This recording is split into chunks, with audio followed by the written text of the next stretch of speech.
दोस्तों स्वागत है एक बार फिर से आप सभी का हमारे इस चैनल में जिसका नाम है ऑल हिट एग्जाम। और आज का जो हमारा वीडियो होगा ये आपका 18 नवंबर 2012 को जो पेपर हुआ था सी टेट का केंद्रीय शिक्षक पात्रता परीक्षा पेपर सेकंड अर्थात कक्षा 6 से लेकर कक्षा 8 तक के लिए जूनियर स्तर की जो परीक्षा हुई थी उस परीक्षा में जो पूरे 150 प्रश्न पूछे गए थे उन सभी 150 प्रश्नों का ये सॉल्यूशन वीडियो होगा अर्थात सॉल्व पेपर वीडियो होगा। तो दोस्तों बहुत ही ज़्यादा महत्वपूर्ण ये वीडियो होगा आप सभी के आगामी सी टेट 2020-21 की जो परीक्षा होने वाली है उस परीक्षा के दृष्टिकोण से। तो दोस्तों एक चीज़ और मैं बताना चाहूँगा ये वीडियो स्टार्ट करने से पहले कि हमारे इस ऑल हिट एग्जाम चैनल पर आपको सी टेट की 2011 से लेकर 2019 तक के जितने भी पेपर हुए हैं प्राइमरी स्तर के उन सारे पेपरों का सोल्यूशन वीडियो ऑलरेडी अपलोड किया जा चुका है। इसके अलावा यूपी टेट का प्राथमिक स्तर का 2011 से 19 तक का ऑलरेडी अपलोड किया जा चुका है और यूपी टेट का जूनियर स्तर का अपलोड किया जा रहा है। और इसके अलावा इस समय सी टेट जो जूनियर स्तर का है कक्षा 6 से लेकर कक्षा 8 तक के लिए उसका सीरीज चल रहा है और सी टेट जूनियर लेवल का जो है वो वीडियो अपलोड किया जा रहा है। दोस्तों अगर आप ऑल ओवर इंडिया में सी टेट या फिर यूपी टेट की तैयारी करते हैं तो बेशक आप हमारे चैनल को सब्सक्राइब करके हमारे साथ जुड़ सकते हैं क्योंकि हमारे इस ऑल हिट एग्जाम चैनल पर आपको सी टेट यूपी टेट के अलावा सभी प्रकार की कॉम्पिटिशन एग्जाम की तैयारी बहुत ही सिंपल और सरल भाषा हिंदी भाषा में कराई जाती है। तो दोस्तों देरी ना करते हुए आज का वीडियो स्टार्ट करते हैं। सी टेट 2012 पेपर सेकंड कक्षा 6 से लेकर कक्षा 8 तक के लिए जो परीक्षा हुई थी उस परीक्षा में जो आपका पहले भाग में पहला प्रश्न पूछा गया था सी टेट 2012 जूनियर लेवल में विद्यार्थियों से प्रतिक्रिया प्राप्त करने का आदर्श प्रतीक्षा समय डैश डैश डैश के सही अनुपात में होना चाहिए। पहला पिछले पाठों से प्रश्नों का उत्तर देने के लिए विद्यार्थियों द्वारा लिया गया समय। दूसरा वास्तविक जीवन में प्रश्न की प्रासंगिकता। तीसरा पाठ्यचर्या में प्रकरण विशेष के लिए आवंटित समय। चौथा प्रश्न का कठिनाई स्तर। तो दोस्तों पहले नंबर के प्रश्न में जो आपका सबसे सही विकल्प होगा वो आपका चौथा विकल्प से हो जाएगा प्रश्न का कठिनाई स्तर। क्यों सही होगा? क्योंकि विद्यार्थियों से प्रतिक्रिया प्राप्त करने का आदर्श प्रतीक्षा समय प्रश्नों के कठिनाई स्तर के सही अनुपात में होना चाहिए, इसलिए आपका पहले नंबर के प्रश्न में चौथा विकल्प बिल्कुल राइट ऑप्शन हो जाएगा। दूसरा प्रश्न है, मान लीजिए आप विद्यालय शिक्षा बोर्ड के अध्यक्ष हैं। आप अपने अधिकार क्षेत्र के अंतर्गत आने वाले विद्यालयों की शिक्षा की संपूर्ण गुणवत्ता को सुधारने के लिए क्या योजना बनाएंगे? इस प्रकार का प्रश्न डैश डैश डैश का एक उदाहरण है। पहला निम्न स्तरीय अभिसारी। दूसरा निम्न स्तरीय अपसारी। तीसरा उच्च स्तरीय अभिसारी। चौथा उच्च स्तरीय अपसारी। तो दोस्तों दूसरे नंबर के प्रश्न में जो आपका सबसे सही विकल्प है वो आपका चौथा विकल्प से हो जाएगा उच्च स्तरीय अपसारी। दोस्तों यहाँ पर अप्सरा लिखा है, यह अप्सरा नहीं अपसारी है, तो दोस्तों आप लोग समझ लीजिएगा। तो दोस्तों दूसरे नंबर के प्रश्न में आपका चौथा विकल्प उच्च स्तरीय अपसारी होगा। क्यों सही होगा? क्योंकि ऐसे प्रश्न जिनमें वृहद स्तर पर योजना निर्माण से संबंधित सुझाव अपेक्षित हों, जैसे शिक्षा बोर्ड के अध्यक्ष के अधिकार क्षेत्र के अंतर्गत आने वाले विद्यालयों की संपूर्ण गुणवत्ता सुधारने के लिए क्या योजनाएं बनाएंगे, ऐसे प्रश्न उच्च स्तरीय अपसारी चिंतन का एक उदाहरण होता है, इसलिए आपका दूसरे नंबर के प्रश्न में चौथा विकल्प राइट ऑप्शन हो जाएगा। तीसरा प्रश्न है, सीखने डैश डैश डैश आकलन और अनुदेशन के बीच डैश डैश डैश के दृढ़ीकरण द्वारा सीखने को प्रभावित करता है। पहला का अंतर। दूसरा का भिन्नता। तीसरा के लिए संबंधों। चौथा के लिए अंतर। तो दोस्तों तीसरे नंबर के प्रश्न में जो सबसे सही रिक्त स्थानों की पूर्ति करेगा वो आपका तीसरा जो विकल्प है तीसरे नंबर के प्रश्न में वही सबसे सटीक और सही जो है वो स्थानों की पूर्ति करेगा इस प्रश्न में। क्यों? क्योंकि सीखने के लिए आकलन और अनुदेशन के बीच संबंधों के लिए दृढ़ीकरण द्वारा सीखने को प्रभावित करता है। यही जो आपका विकल्प है तीसरा नंबर का तीसरा वही इस पूरे लाइन को कंप्लीट करेगा, इसलिए आपका तीसरे नंबर के प्रश्न में तीसरा विकल्प राइट ऑप्शन हो जाएगा। चौथा प्रश्न है, आंतरिक रूप से अभिप्रेरित विद्यार्थी। पहला बाह्य रूप से अभिप्रेरित विद्यार्थी की तुलना में अभिप्रेरणा स्तर कम होता है। दूसरा के लिए औपचारिक शिक्षा की आवश्यकता नहीं है। तीसरा के लिए पुरस्कार की बिल्कुल भी आवश्यकता नहीं है। चौथा के लिए बाह्य पुरस्कार उसकी अभिप्रेरणा को बनाए रखने के लिए पर्याप्त नहीं है। तो दोस्तों चौथे नंबर के प्रश्न में आपका चौथा जो विकल्प है बिल्कुल राइट ऑप्शन हो जाएगा। क्यों? क्योंकि आंतरिक रूप से अभिप्रेरित विद्यार्थी के लिए बाह्य पुरस्कार के साथ साथ विभिन्न प्रकार के कार्यक्रमों का आयोजन, नवीन स्थितियों का निर्माण आदि की भी आवश्यकता होती है। इस अभिप्रेरणा को सकारात्मक अभिप्रेरणा के नाम से भी जाना जाता है। इसलिए आपका चौथे नंबर के प्रश्न में चौथा विकल्प जो है बिल्कुल राइट ऑप्शन हो जाएगा। पांचवा प्रश्न है, सतत और व्यापक मूल्यांकन की योजना में व्यापक शब्द डैश डैश डैश के अलावा निम्नलिखित के द्वारा समर्थित किया जाता है। पहला, जेफी गिलफोर्ड का बुद्धि संरचना का सिद्धांत। दूसरा, एल थर्स्टन का प्राथमिक मानसिक योग्यता का सिद्धांत। तीसरा, बहुबुद्धि सिद्धांत। चौथा, सूचना प्रक्रमण सिद्धांत। तो दोस्तों पांचवें नंबर के प्रश्न में जो आपका सबसे सही विकल्प है वो आपका पहला विकल्प से हो जाएगा, जेपी गिलफोर्ड का बुद्धि संरचना का सिद्धांत। क्यों? क्योंकि सतत और व्यापक मूल्यांकन की योजना में व्यापक शब्द बहुबुद्धि सिद्धांत, सूचना प्रक्रमण सिद्धांत तथा एल थर्स्टन के प्राथमिक मानसिकता के सिद्धांत के द्वारा समर्थित किया जाता है। इसलिए आपका पांचवें नंबर के प्रश्न में आपका पहला और दूसरा विकल्प दोनों सही होगा, लेकिन इसमें सबसे सटीक आपका पहला होगा, इसलिए आपका पहला जो विकल्प है बिल्कुल राइट ऑप्शन हो जाएगा। छठवां प्रश्न है, कक्ष में शिक्षक और विद्यार्थी किस प्रकार का जेंडर को डैश डैश डैश करते हैं यह सीखने के वातावरण डैश डैश डैश। पहला, रूपांतरित को क्षुब्ध करता है। दूसरा, परिभाषित को कम प्रभावी बनाता है। तीसरा, व्याख्यित पर कोई प्रभाव नहीं डालता और चौथा, निर्मित पर प्रभाव डालता है। तो दोस्तों छठवें नंबर के प्रश्न जो सबसे सही और सटीक रिक्त स्थानों की पूर्ति करेगा छठवें नंबर के प्रश्न में, वो आपका पहला विकल्प सही हो जाएगा। क्यों? क्योंकि कक्ष में शिक्षक और विद्यार्थी किस प्रकार का जेंडर को रूपांतरित करते हैं यह सीखने के वातावरण को क्षुब्ध करता है, यही जो है वो आपका वाक्य को पूरा करेगा। इसलिए आपका छठवें नंबर के प्रश्न में पहला विकल्प राइट ऑप्शन हो जाएगा। सातवां प्रश्न है, उपलब्धि अभिप्रेरणा है। पहला, सफलता व असफलता को समान रूप से स्वीकारने की तत्परता। दूसरा, बिना विचारे जल्दबाजी में कार्य करने की प्रवृत्ति। तीसरा, चुनौतीपूर्ण कार्य करने में डटे रहने की प्रवृत्ति और चौथा, असफलता से बचने की प्रवृत्ति। तो दोस्तों सातवें नंबर के प्रश्न में जो आपका सबसे सही विकल्प होगा वो आपका तीसरा विकल्प से हो जाएगा, चुनौतीपूर्ण कार्य करने में डटे रहने की प्रवृत्ति। क्यों? क्योंकि उपलब्धि अभिप्रेरणा चुनौतीपूर्ण कार्य में डटे रहने की प्रवृत्ति है। यह अभिप्रेरणा एक प्रकार का सामाजिक प्रेरक है। मनोवैज्ञानिक एटकिंसन एवं फैदर के अनुसार उपलब्धि प्रेरित व्यक्ति में सफलता प्राप्ति प्रवृत्ति तथा विफलता परिहार प्रवृत्ति के रूप में देखी जा सकती है। इसलिए आपका सातवें नंबर के प्रश्न में तीसरा विकल्प राइट ऑप्शन हो जाएगा। आठवां प्रश्न है, विज्ञान के प्रयोगों में सामान्यतः लड़के उपकरणों का नियंत्रण अपने हाथों में लेते हैं और लड़कियों से आंकड़ों को रिकॉर्ड करने अथवा बर्तनों को धोने के लिए कहते हैं। यह प्रवृत्ति यह दर्शाती है कि पहला, पुरुष और स्त्री की रूढ़िबद्ध भूमिकाएं विद्यालय में भी होती हैं। दूसरा, लड़के उपकरणों को ज़्यादा कुशलता से संभाल सकते हैं क्योंकि वे इस प्रकार के कार्यों को करने में प्राकृतिक रूप से सक्षम होते हैं।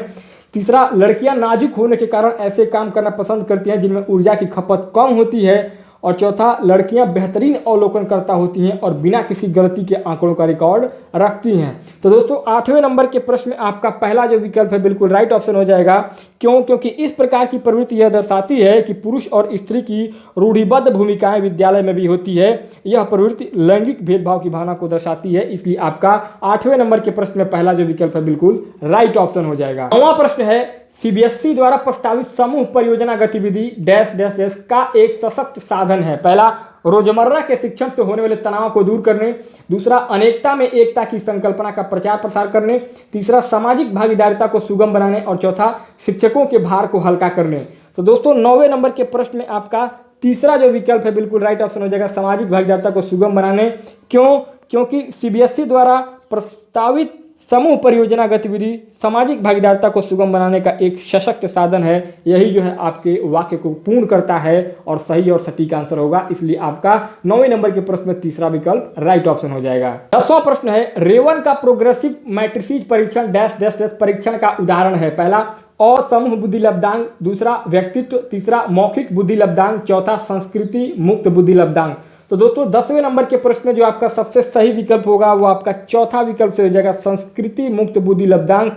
क्यों? क्योंकि रेवन का प्रोग्रेसिव मैट्रिसेस परीक्षण संस्कृति मुक्त बुद्धि लब्धांक परीक्षण का उदाहरण है। इस परीक्षण में समस्याओं की व्याख्या करते समय कठिनाई स्तर बढ़ता जाता है, जिससे व्यक्ति को अधिक समय लगने लगता है, परंतु उसे यथासंभव जल्दी करने के लिए कहा जाता है। इसलिए आपका 10वें नंबर के प्रश्न में चौथा विकल्प राइट ऑप्शन हो जाएगा। 11वां प्रश्न है, निम्नलिखित में से कौन सा सिद्धांत पाठ योजना में शामिल नहीं है। ध्यान देने की जरूरत है, यहाँ पर कहा जा रहा है कि नहीं है। पहला योजना की दृढ़ता, दूसरा शिक्षार्थियों का ज्ञान, तीसरा उद्देश्यों की स्पष्टता, चौथा शिक्षण का ज्ञान। तो दोस्तों 11वें नंबर के प्रश्न में आपका पहला जो विकल्प है योजना की दृढ़ता बिल्कुल राइट ऑप्शन हो जाएगा। क्यों? क्योंकि योजना की दृढ़ता का सिद्धांत पाठ्य योजना में शामिल नहीं है।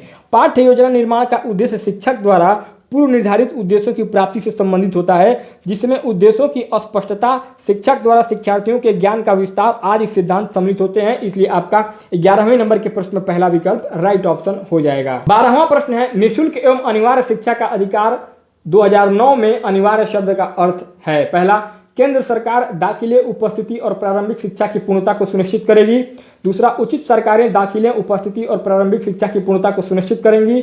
तीसरा दंडात्मक कार्य से बचने के लिए अपने बच्चों को विद्यालय भेजने के लिए अभिभावकों पर अनिवार्य रूप से जोर डाला गया है। और चौथा अनिवार्य शिक्षा सतत परीक्षण के माध्यम से प्रदान की जाएगी। तो दोस्तों 12वें नंबर के प्रश्न में आपका दूसरा जो विकल्प है बिल्कुल राइट ऑप्शन हो जाएगा। क्यों?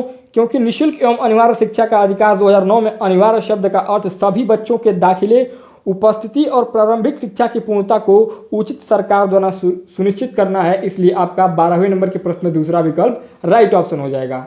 13वां प्रश्न है अधिगमकर्ता का स्वनियमन का क्या अर्थ है? पहला विद्यार्थी निकाय द्वारा बनाए गए नियम एवं विनियम। दूसरा विद्यार्थियों के व्यवहार के लिए विनियमों का निर्माण करना। तीसरा स्व अनुशासन और नियंत्रण। चौथा अपने सीखने का स्वयं अनुवीक्षण करने की योग्यता। तो दोस्तों 13वें नंबर के प्रश्न में जो आपका सबसे सही विकल्प है वो आपका चौथा विकल्प राइट ऑप्शन हो जाएगा।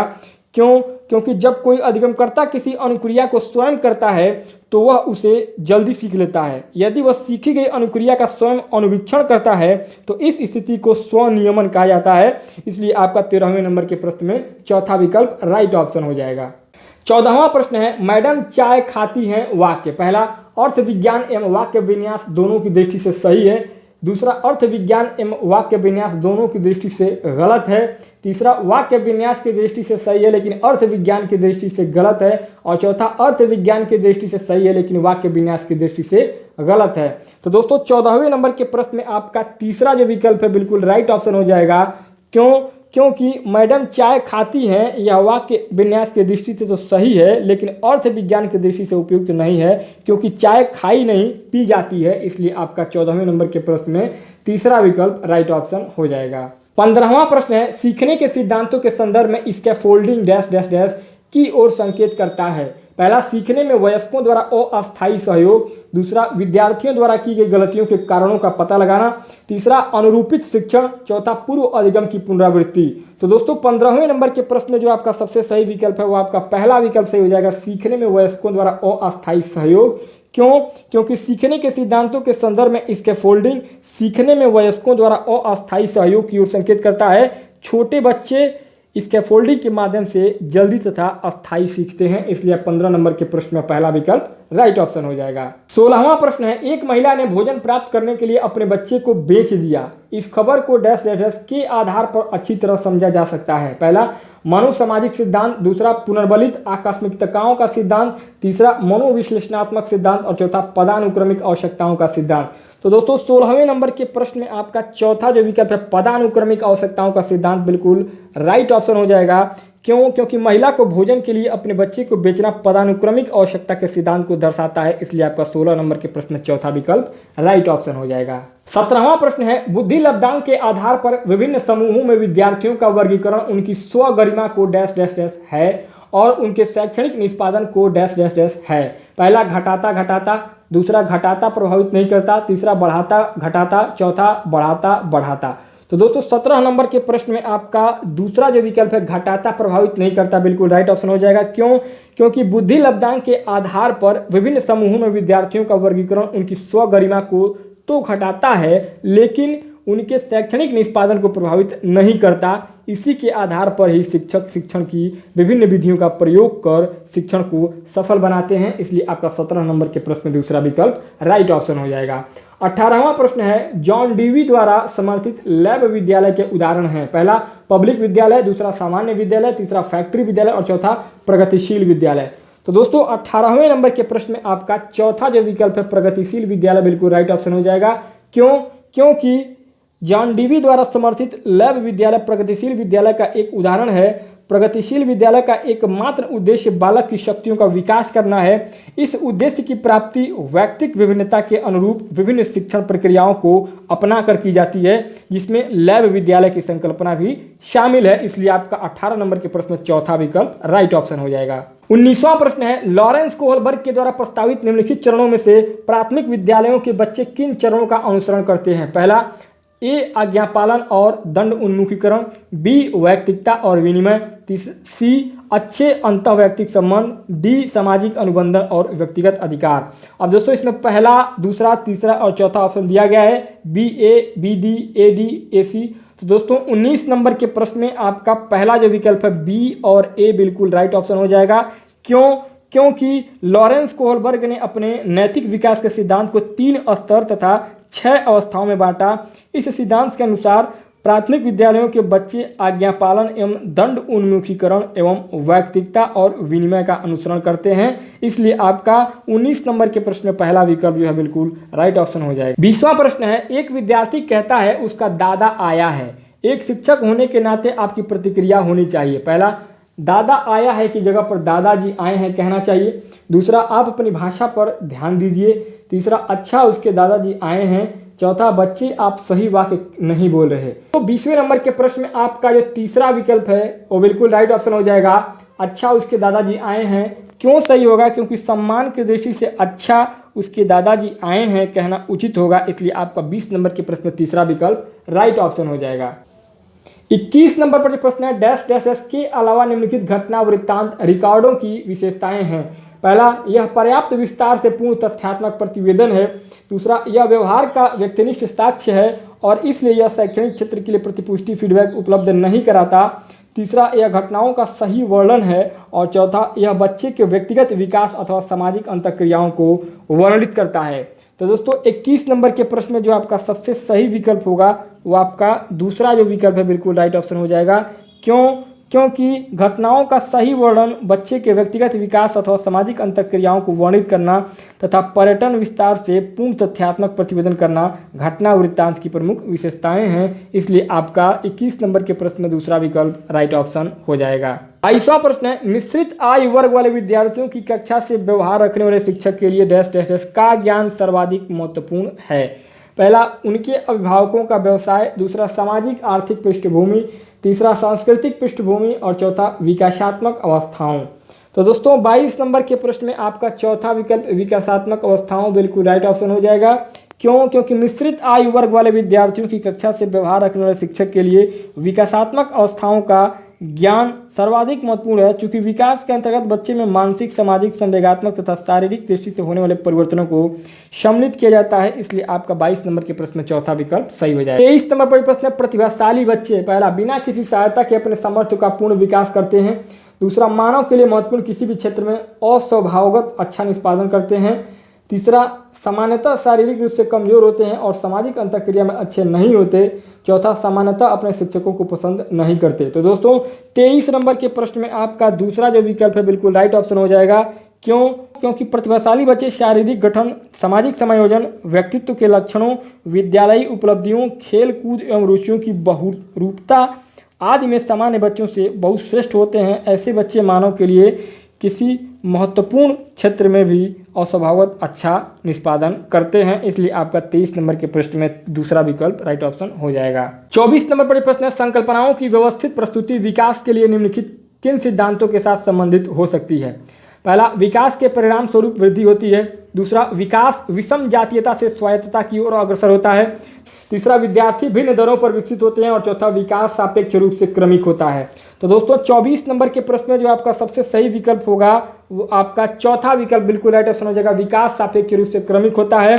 क्योंकि विकास क्रम के सिद्धांत के अनुसार बालक का शारीरिक, मानसिक, भाषा संबंधी आदि संकल्पनाओं का विकास एक निश्चित क्रम में होता है। विकास की एक अवस्था का प्रभाव दूसरी अवस्था पर पड़ता है, अतः विकास सापेक्ष रूप से क्रमिक होता है। इसलिए आपका 24 नंबर के प्रश्न में चौथा विकल्प राइट ऑप्शन हो जाएगा। 25वां प्रश्न है, शिक्षा का अधिकार अधिनियम 2009 के क्रियान्वयन के बाद कक्षा कक्ष। पहला, अप्रभावित है क्योंकि शिक्षा का अधिकार विद्यालय में कक्षा की औसत आयु को प्रभावित नहीं करता। दूसरा, लिंग के अनुसार अधिक समझाती है। तीसरा, आयु के अनुसार अधिक समझाती है। और चौथा, आयु के अनुसार अधिक विसमझाती है। तो दोस्तों 25 नंबर के प्रश्न में आपका तीसरा जो विकल्प है, आयु के अनुसार अधिक समझाती है, बिल्कुल राइट ऑप्शन हो जाएगा। क्यों? क्योंकि शिक्षा का अधिकार अधिनियम 2009 के क्रियान्वयन के बाद कक्षा कक्ष आयु के अनुसार पहले के मुकाबले अधिक समझाती हुए हैं, इसलिए आपका 25 नंबर के प्रश्न में तीसरा विकल्प राइट ऑप्शन हो जाएगा। 26 नंबर पर प्रश्न है, बाल केंद्रित शिक्षा का समर्थन निम्नलिखित में से किस विचारक द्वारा किया गया? पहला, एरिक एरिक्सन। दूसरा, चार्ल्स डार्विन। तीसरा, बीएफ स्किनर। चौथा, जॉन डीवी। तो दोस्तों 26 नंबर के प्रश्न में आपका चौथा विकल्प जॉन डीवी बिल्कुल राइट ऑप्शन हो जाएगा।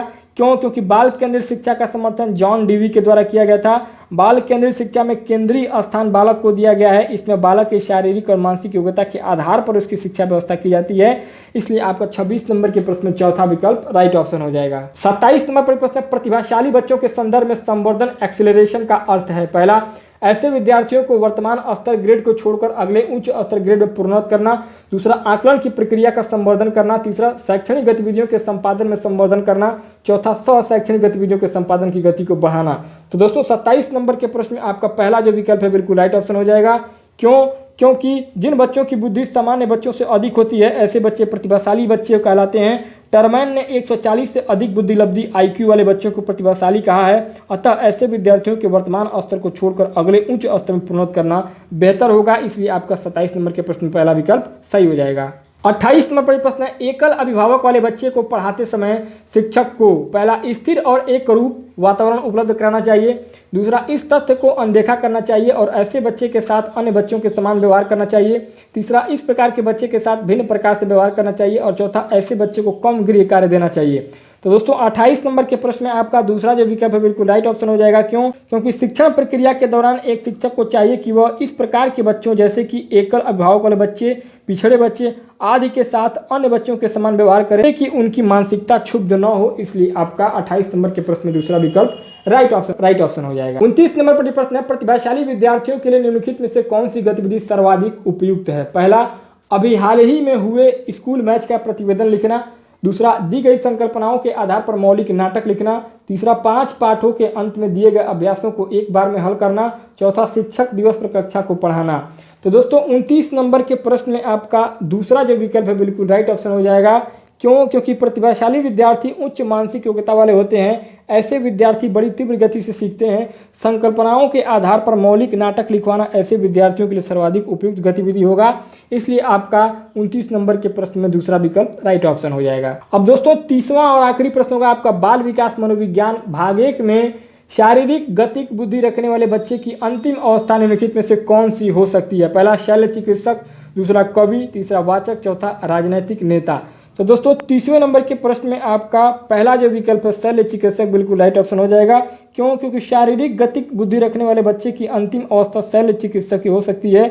ऐसे बच्चे शरीर रचना को जानने के प्रति ज़्यादा उत्तेजित होते हैं, इसलिए आपका 30 नंबर के प्रश्न में पहला विकल्प शल्य चिकित्सक बिल्कुल राइट ऑप्शन हो जाएगा। अब दोस्तों दूसरा भाग है आपका, यहाँ से सामाजिक अध्ययन विज्ञान का चालू होगा और सामाजिक अध्ययन विज्ञान में आपका 31 नंबर पर जो प्रश्न पूछा गया है, किस काल में कर प्रथा का विशिष्ट महत्व था? पहला, महाजनपद। दूसरा, गुप्त। तीसरा, हड़प्पा सभ्यता। चौथा, वैदिक काल।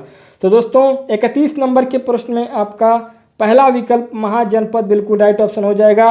क्यों? क्योंकि प्राचीन भारत में महाजनपद काल में कर प्रथा का विशिष्ट महत्व था। 6ठी शताब्दी ईसा पूर्व का काल महाजनपद काल कहा जाता है, इसलिए आपका 31 नंबर के प्रश्न में पहला विकल्प राइट ऑप्शन हो जाएगा। 32 नंबर पर प्रश्न है, पृथ्वी द्वारा सूर्य के चारों ओर घूमने को कहा जाता है? पहला, कक्षीय समतल। दूसरा, प्रदीप्ति वृत्त। तीसरा, घूर्णन। चौथा, परिक्रमण। तो दोस्तों 32 नंबर के प्रश्न में आपका चौथा जो विकल्प है परिक्रमण बिल्कुल राइट ऑप्शन हो जाएगा।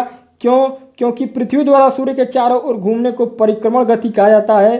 पृथ्वी की इस गति का मार्ग दीर्घवृत्तीय तथा दिशा वामावर्त होती है, इसलिए आपका 32 नंबर के प्रश्न में चौथा विकल्प राइट ऑप्शन हो जाएगा। 33 नंबर पर प्रश्न, निम्न में से किस भारतीय साहित्यिक धरोहर का अर्थ है डैश डैश डैश गुरु के पास जाकर समीप बैठना? तो दोस्तों पहला है आपका अरण्यक। दूसरा, पुराण। तीसरा, उपनिषद। चौथा, वेद। तो दोस्तों 33 नंबर के प्रश्न में आपका तीसरा जो विकल्प है आपका उपनिषद बिल्कुल राइट ऑप्शन हो जाएगा। क्यों? क्योंकि उपनिषद का शाब्दिक अर्थ है गुरु के पास समीप जाकर बैठना या ज्ञान प्राप्त करना। इनकी रचना वेदों की दार्शनिक व्याख्या के लिए की गई थी। इनकी संख्या 108 बताई जाती है, इसलिए आपका 33 नंबर के प्रश्न में तीसरा विकल्प राइट ऑप्शन हो जाएगा। 34 नंबर पर प्रश्न है, भारत में मुंडा जनजाति किस क्षेत्र में निवास करती है? पहला दुर्ग, दूसरा कुल्लू, तीसरा छोटा नागपुर, चौथा बस्तर। तो दोस्तों 34 नंबर के प्रश्न में आपका तीसरा जो विकल्प है छोटा नागपुर बिल्कुल राइट ऑप्शन हो जाएगा। क्यों? क्योंकि भारत में मुंडा जनजाति छोटा नागपुर पठार में निवास करती है। यह जनजाति ऑस्ट्रो एशियाटिक परिवार से संबंधित है, इसलिए आपका 34 नंबर के प्रश्न में तीसरा विकल्प राइट ऑप्शन हो जाएगा। 35 नंबर पर प्रश्न है, जब किसी व्यक्ति या समूह को किसी प्रतिरूप इमेज के साथ जोड़ दिया जाता है तो उसे कहा जाता है? पहला प्रताड़ित, दूसरा मूर्ति, तीसरा भेदभाव, चौथा रूढ़िबद्ध। तो दोस्तों 35 नंबर के प्रश्न में आपका चौथा विकल्प रूढ़िबद्ध बिल्कुल राइट ऑप्शन हो जाएगा। क्यों? क्योंकि रूढ़िबद्ध वह स्थिति है जिसके अंतर्गत कोई व्यक्ति अथवा समूह किसी विशिष्ट प्रतिरूप इमेज के साथ जुड़ा होता है तथा उसका व्यवहार व आचरण उसी के अनुसार परिलक्षित होता है। तो दोस्तों इस प्रकार से 35 नंबर के प्रश्न में चौथा विकल्प सही हो जाएगा। 36 नंबर पर प्रश्न है, भारतीय संविधान के अनुच्छेद 21 का संबंध है? पहला जीवन के अधिकार से, दूसरा संवैधानिक उपचार के अधिकार से, तीसरा धार्मिक स्वतंत्रता के अधिकार से, चौथा समानता के अधिकार से। तो दोस्तों 36 नंबर के प्रश्न में जो आपका सबसे सही विकल्प है वो आपका पहला विकल्प से हो जाएगा, जीवन के आधार से। क्यों? क्योंकि भारतीय संविधान का अनुच्छेद 21 नागरिकों के जीवन एवं शारीरिक स्वतंत्रता का संरक्षण करता है। यह स्वतंत्रता के मूल अधिकार के अंतर्गत आता है, इसलिए आपका 36 नंबर के प्रश्न में पहला विकल्प राइट ऑप्शन हो जाएगा। 37 नंबर पर प्रश्न है, खालसा की स्थापना करने वाले निम्न में से कौन थे? तो दोस्तों खालसा की स्थापना करने वाले में पहला है आपका गुरु गोविंद सिंह, दूसरा गुरु तेग बहादुर, तीसरा गुरु नानक देव, चौथा गुरु अंगद देव। तो दोस्तों 37 नंबर के प्रश्न में आपका पहला विकल्प गुरु गोविंद सिंह बिल्कुल राइट ऑप्शन हो जाएगा। क्यों? क्योंकि सिखों के 10वें तथा अंतिम गुरु गुरु गोविंद सिंह ने 1699 ईस्वी में खालसा पंथ की स्थापना की थी, इसलिए आपका 37 नंबर के प्रश्न में पहला विकल्प राइट ऑप्शन हो जाएगा। 38 नंबर पर प्रश्न है, विश्व शांति का विचार किस मुगल शासक ने आगे रखा? पहला हुमायूं, दूसरा जहांगीर, तीसरा अकबर, चौथा शाहजहां। तो दोस्तों 38 नंबर के प्रश्न में आपका तीसरा जो विकल्प है अकबर बिल्कुल राइट ऑप्शन हो जाएगा। क्यों? क्योंकि विश्व शांति का विचार मुगल बादशाह अकबर ने आगे बढ़ाया। उन्होंने विभिन्न धर्मों में परस्पर वैमनस्यता को कम करने का प्रयास किया तथा सभी धर्मों की विशेषताओं को संग्रहित करके एक नया धर्म दीन ए इलाही का प्रचलन किया। इस प्रकार से आपका 38 नंबर के प्रश्न में तीसरा विकल्प अकबर बिल्कुल राइट ऑप्शन हो जाएगा। 39 नंबर पर प्रश्न है, कित्तूर के ब्रिटिश विरोधी आंदोलन का नेतृत्व किसने किया? पहला रानी चेन्नम्मा, दूसरा नाना फडणवीस, तीसरा अहिल्याबाई होलकर, चौथा रानी लक्ष्मीबाई। तो दोस्तों 39 नंबर के प्रश्न में आपका पहला जो विकल्प है रानी चेन्नम्मा बिल्कुल राइट ऑप्शन हो जाएगा। क्योंकि कित्तूर कर्नाटक रियासत की रानी चेन्नम्मा ने 1824 ईस्वी में ब्रिटिश ईस्ट इंडिया कंपनी के विरुद्ध सैन्य विद्रोह का नेतृत्व किया था। अंग्रेजों ने विद्रोह का दमन करके रानी चेन्नम्मा को गिरफ्तार कर लिया था, इसलिए आपका 39 नंबर के प्रश्न में आपका पहला विकल्प सही हो जाएगा। 40 नंबर पर प्रश्न है, स्थान, लोग, वस्तुएं व प्रकृति जो किसी भी जीव को घेरे रहते हैं कहलाते हैं? पहला पर्यावरण, दूसरा जैविक संसाधन, तीसरा स्थल मंडल, चौथा परिवेश। तो दोस्तों 40 नंबर के प्रश्न में जो आपका सबसे सही विकल्प होगा वो आपका पहला विकल्प से हो जाएगा, पर्यावरण। क्यों? क्योंकि हमारे चारों ओर का परिवेश जिसमें हम रहते हैं पर्यावरण कहलाता है। इसका क्षेत्र व्यापक है तथा इसके अंतर्गत स्थान, लोग, वस्तुएं, प्रकृति अर्थात स्थल मंडल, जल मंडल, जैविक संसाधन आदि सभी आ जाते हैं, इसलिए आपका 40 नंबर के प्रश्न में पहला विकल्प राइट ऑप्शन हो जाएगा। 41 नंबर पर प्रश्न है, पिंड जिनमें अपनी ऊष्मा व प्रकाश नहीं हो लेकिन वे तारों की रोशनी से चमकते हैं उन्हें कहा जाता है? पहला ग्रह, दूसरा खगोलीय पिंड, तीसरा तारे, चौथा तारामंडल। तो दोस्तों 41 नंबर के प्रश्न में आपका तीसरा जो विकल्प है तारे बिल्कुल राइट ऑप्शन हो जाएगा। क्यों? क्योंकि ग्रह वे खगोलीय पिंड होते हैं जिनमें अपना प्रकाश व ऊष्मा नहीं होता और वे तारों के प्रकाश से चमकते हैं। उदाहरण के लिए पृथ्वी एक ग्रह है जो सूर्य के प्रकाश से चमकती है, सूर्य एक तारा है।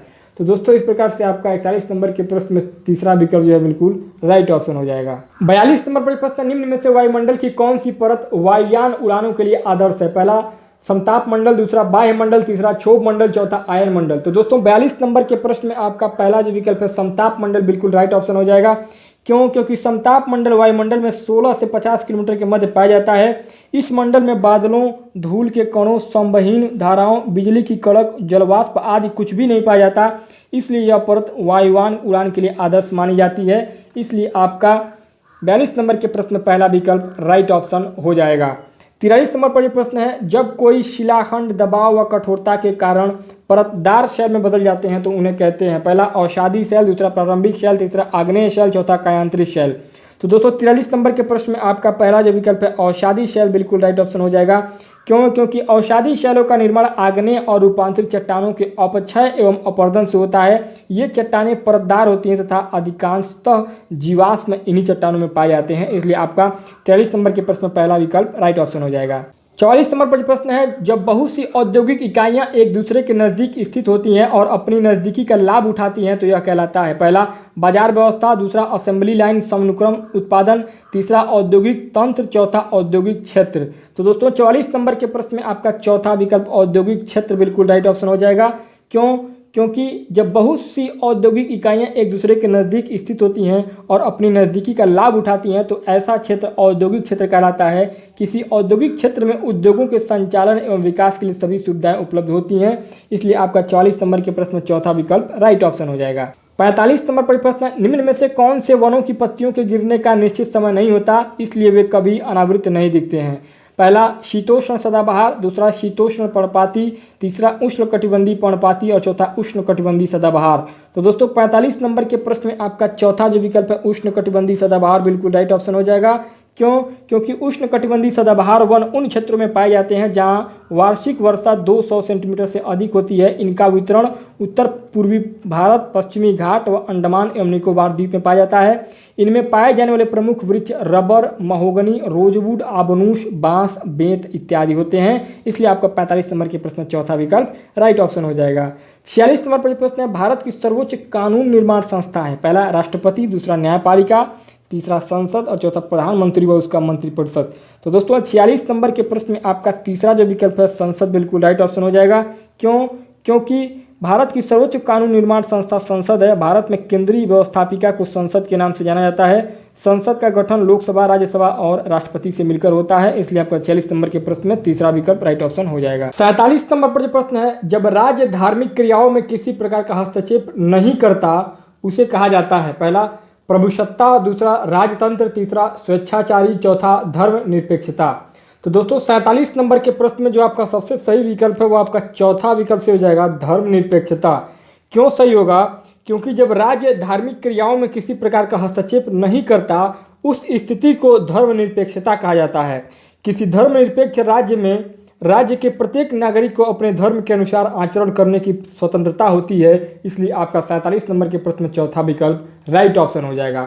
48 नंबर पर प्रश्न है, संसाधन जो किसी क्षेत्र में पाए जाते हैं परंतु जिनका अभी उपयोग नहीं किया गया उन्हें कहा जाता है। पहला बेकार संसाधन, दूसरा मूल्यवान संसाधन, तीसरा संभावित संसाधन और चौथा वास्तविक संसाधन। तो दोस्तों 48 नंबर के प्रश्न में आपका तीसरा विकल्प संभावित संसाधन बिल्कुल राइट ऑप्शन हो जाएगा। क्यों? क्योंकि संभावित संसाधन वे संसाधन होते हैं जो किसी विशेष क्षेत्र में मौजूद होते हैं परंतु उनका सदुपयोग नहीं किया गया है। वास्तव में इन संसाधनों को उपयोग में लाने के लिए वांछित तकनीक अभी मौजूद नहीं है, इसलिए आपका 48 नंबर के प्रश्न तीसरा विकल्प राइट ऑप्शन हो जाएगा। 50 नंबर पर प्रश्न है, मुगल वास्तुशिल्प मिश्रण है। पहला तुर्की व अफगान शैलियों का, दूसरा तुर्की व फारसी शैलियों का, तीसरा अरब व भारतीय शैलियों का, चौथा फारसी व भारतीय शैलियों का। तो दोस्तों 49 नंबर के प्रश्न में जो आपका सबसे सही विकल्प है वो आपका चौथा विकल्प से हो जाएगा, फारसी व भारतीय शैलियों का। क्यों? क्योंकि मुगलकालीन वास्तुशिल्प मुख्यतः फारसी व भारतीय शैलियों का मिश्रण है। विशाल व शानदार गुंबद, चारों कोनों पर स्तंभों पर खड़े हुए बुर्ज, विशाल हॉल, सभागार, मेहराबदार प्रवेश द्वार इस शैली की प्रमुख विशेषताएं हैं, इसलिए आपका 49 नंबर के प्रश्न में चौथा विकल्प सही हो जाएगा। 50वां प्रश्न है, भारत की मानक देशांतर है। पहला 82 डिग्री पूर्व देशांतर, दूसरा 83 डिग्री 30 पॉइंट पूर्व देशांतर, तीसरा 82 डिग्री 30 पॉइंट पूर्व देशांतर और चौथा 82 डिग्री 50 पॉइंट पूर्व देशांतर। तो दोस्तों 50वें नंबर के प्रश्न में आपका तीसरा विकल्प 82 डिग्री 30 पॉइंट पूर्व देशांतर जो है भारत की मानक देशांतर मानी जाती है, इसलिए आपका 50 नंबर के प्रश्न में तीसरा विकल्प बिल्कुल राइट ऑप्शन हो जाएगा। 51 नंबर पर प्रश्न है, कृषि की एक पद्धति जिसमें व्यापक स्तर पर आधुनिक आगतों का उपयोग अधिक उत्पादकता प्राप्त करने के लिए किया जाता है कहलाती है। पहला स्थानांतरित कृषि, दूसरा निर्वाह कृषि, तीसरा वाणिज्यिक खेती और चौथा गहन कृषि। तो दोस्तों 51 नंबर के प्रश्न में आपका तीसरा विकल्प वाणिज्यिक खेती बिल्कुल राइट ऑप्शन हो जाएगा। क्यों? क्योंकि वाणिज्यिक कृषि में फसलों का उत्पादन अत्यधिक बड़े स्तर पर किया जाता है। इसके लिए इसमें लागत बड़े स्तर पर दी जाती है। इसमें अधिकतम उत्पादन के लिए उन्नत बीजों, उर्वरकों एवं तकनीकों का बड़े पैमाने पर प्रयोग किया जाता है। इसलिए 51 नंबर के प्रश्न में तीसरा विकल्प सही हो जाएगा। 52 नंबर पर प्रश्न है, निम्न में से कौन सा परंपरागत ऊर्जा स्रोत है? पहला सौर ऊर्जा, दूसरा ज्वारी ऊर्जा, तीसरा जीवाश्म ऊर्जा, चौथा पवन ऊर्जा। तो दोस्तों 52 नंबर के प्रश्न में आपका तीसरा विकल्प जीवाश्म ऊर्जा राइट आंसर हो जाएगा। क्यों? क्योंकि जीवाश्म ईंधन जैसे कोयला, पेट्रोलियम, प्राकृतिक गैस इत्यादि जो परंपरागत ऊर्जा स्रोत कहलाते हैं, इन ईंधनों की प्राप्ति पृथ्वी के गर्भ में दबे जीवाश्मों से होती है। इसलिए आपका 52 नंबर के प्रश्न में तीसरा विकल्प जीवाश्म ऊर्जा राइट आंसर हो जाएगा। 53 नंबर पर प्रश्न है, जब एक देश पर दूसरे देश के दबदबे से राजनीतिक, आर्थिक, सामाजिक और सांस्कृतिक बदलाव आते हैं तो इस प्रक्रिया को हम कहते हैं? पहला औपनिवेशीकरण, दूसरा पुनर्जागरण, तीसरा महासंघ और चौथा व्यापारिक। तो दोस्तों 53 नंबर के प्रश्न में आपका पहला विकल्प औपनिवेशीकरण बिल्कुल राइट ऑप्शन हो जाएगा।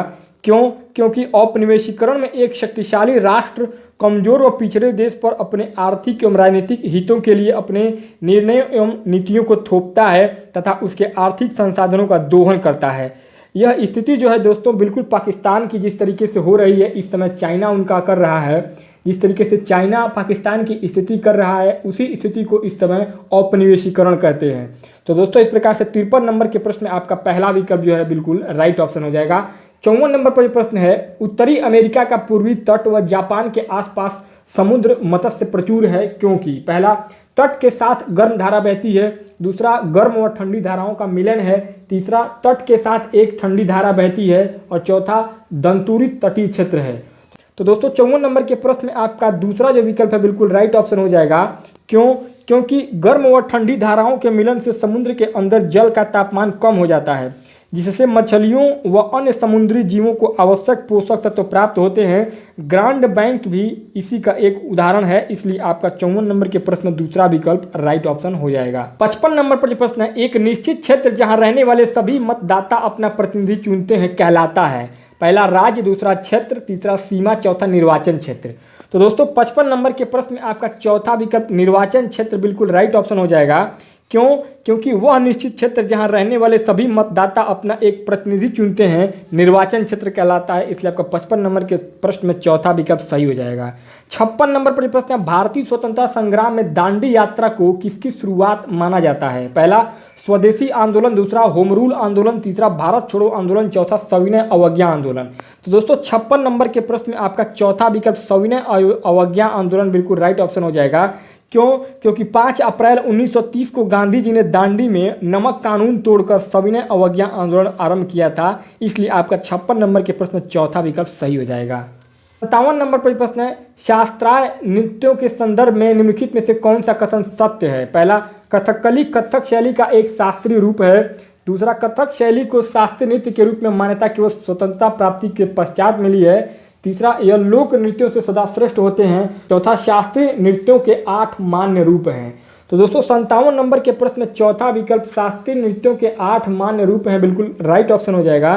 क्योंकि संगीत नाटक अकादमी ने भारत की 8 नृत्य शैलियों को शास्त्रीय नृत्य के रूप में मान्यता दी है। ये 8 शास्त्रीय नृत्य हैं, क्रमशः देख लीजिए, भरतनाट्यम तमिलनाडु, मणिपुरी मणिपुर, कथक उत्तर प्रदेश, कथकली केरल, कुचिपुड़ी आंध्र प्रदेश, मोहिनी अट्टम केरल, ओडिसी ओडिशा और सातरिया असम। ये टोटल 8 शास्त्रीय नृत्य हैं जिनको की मान्यता मिली है। तो दोस्तों 57 नंबर के प्रश्न में चौथा विकल्प सही हो जाएगा।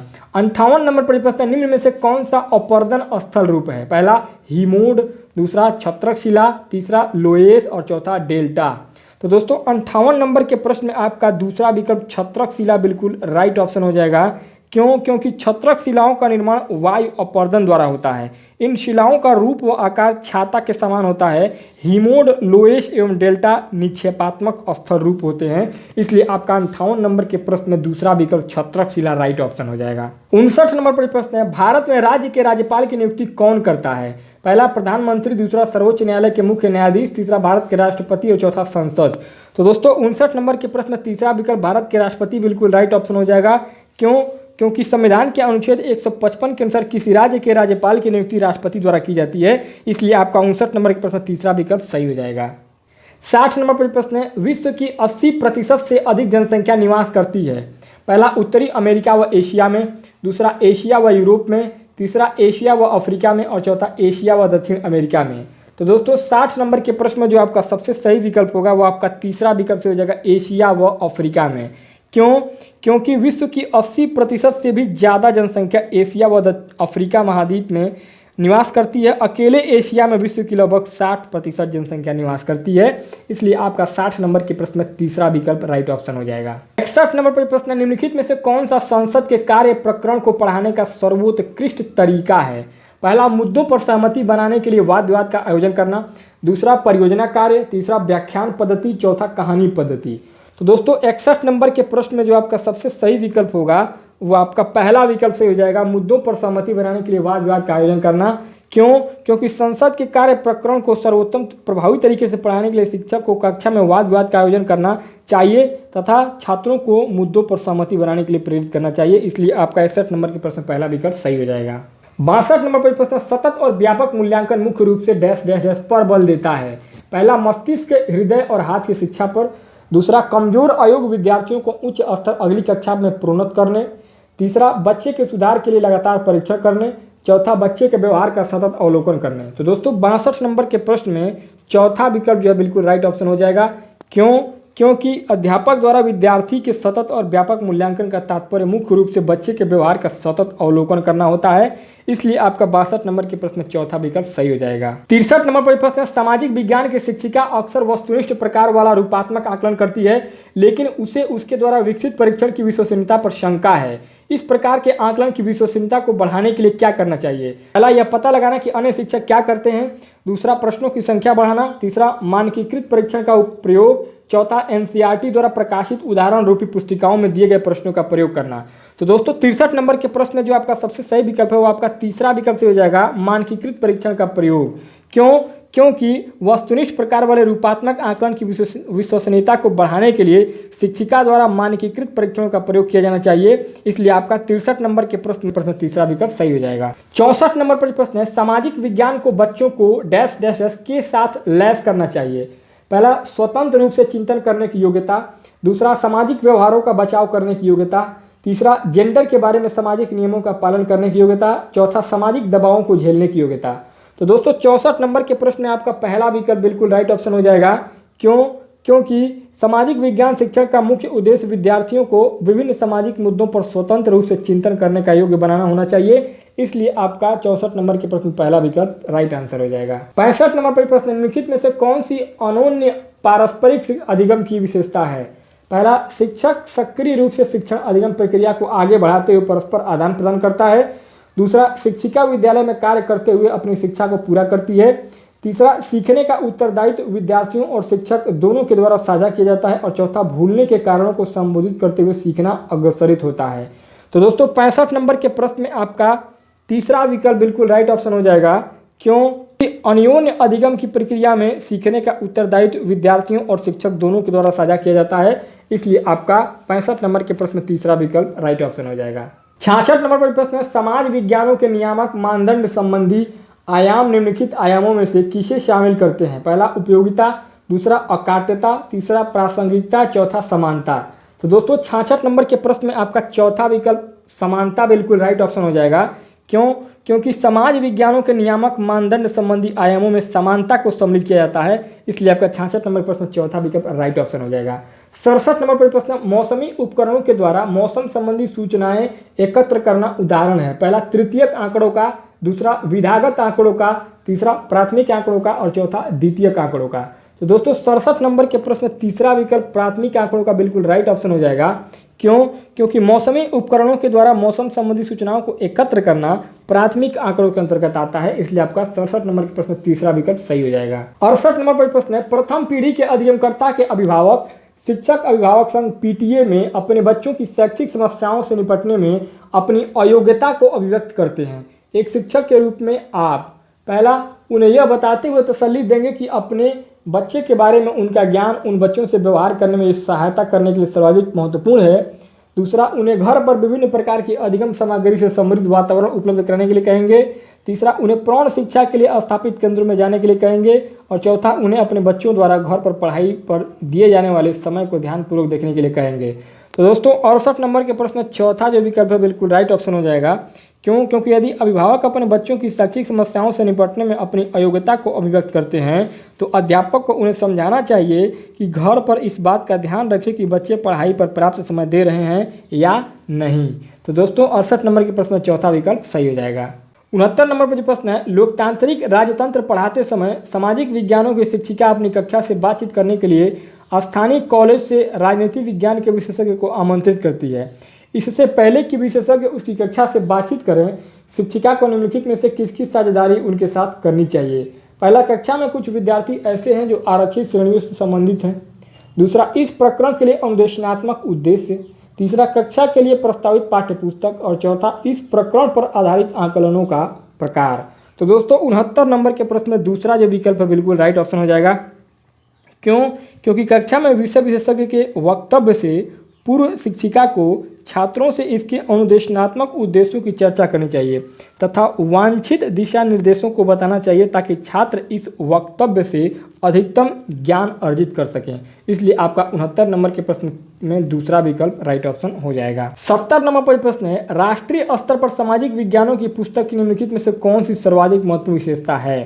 पहला, इसे ऐसा होना चाहिए ताकि सभी सामाजिक समूह इसके साथ संबंधित हो सकें।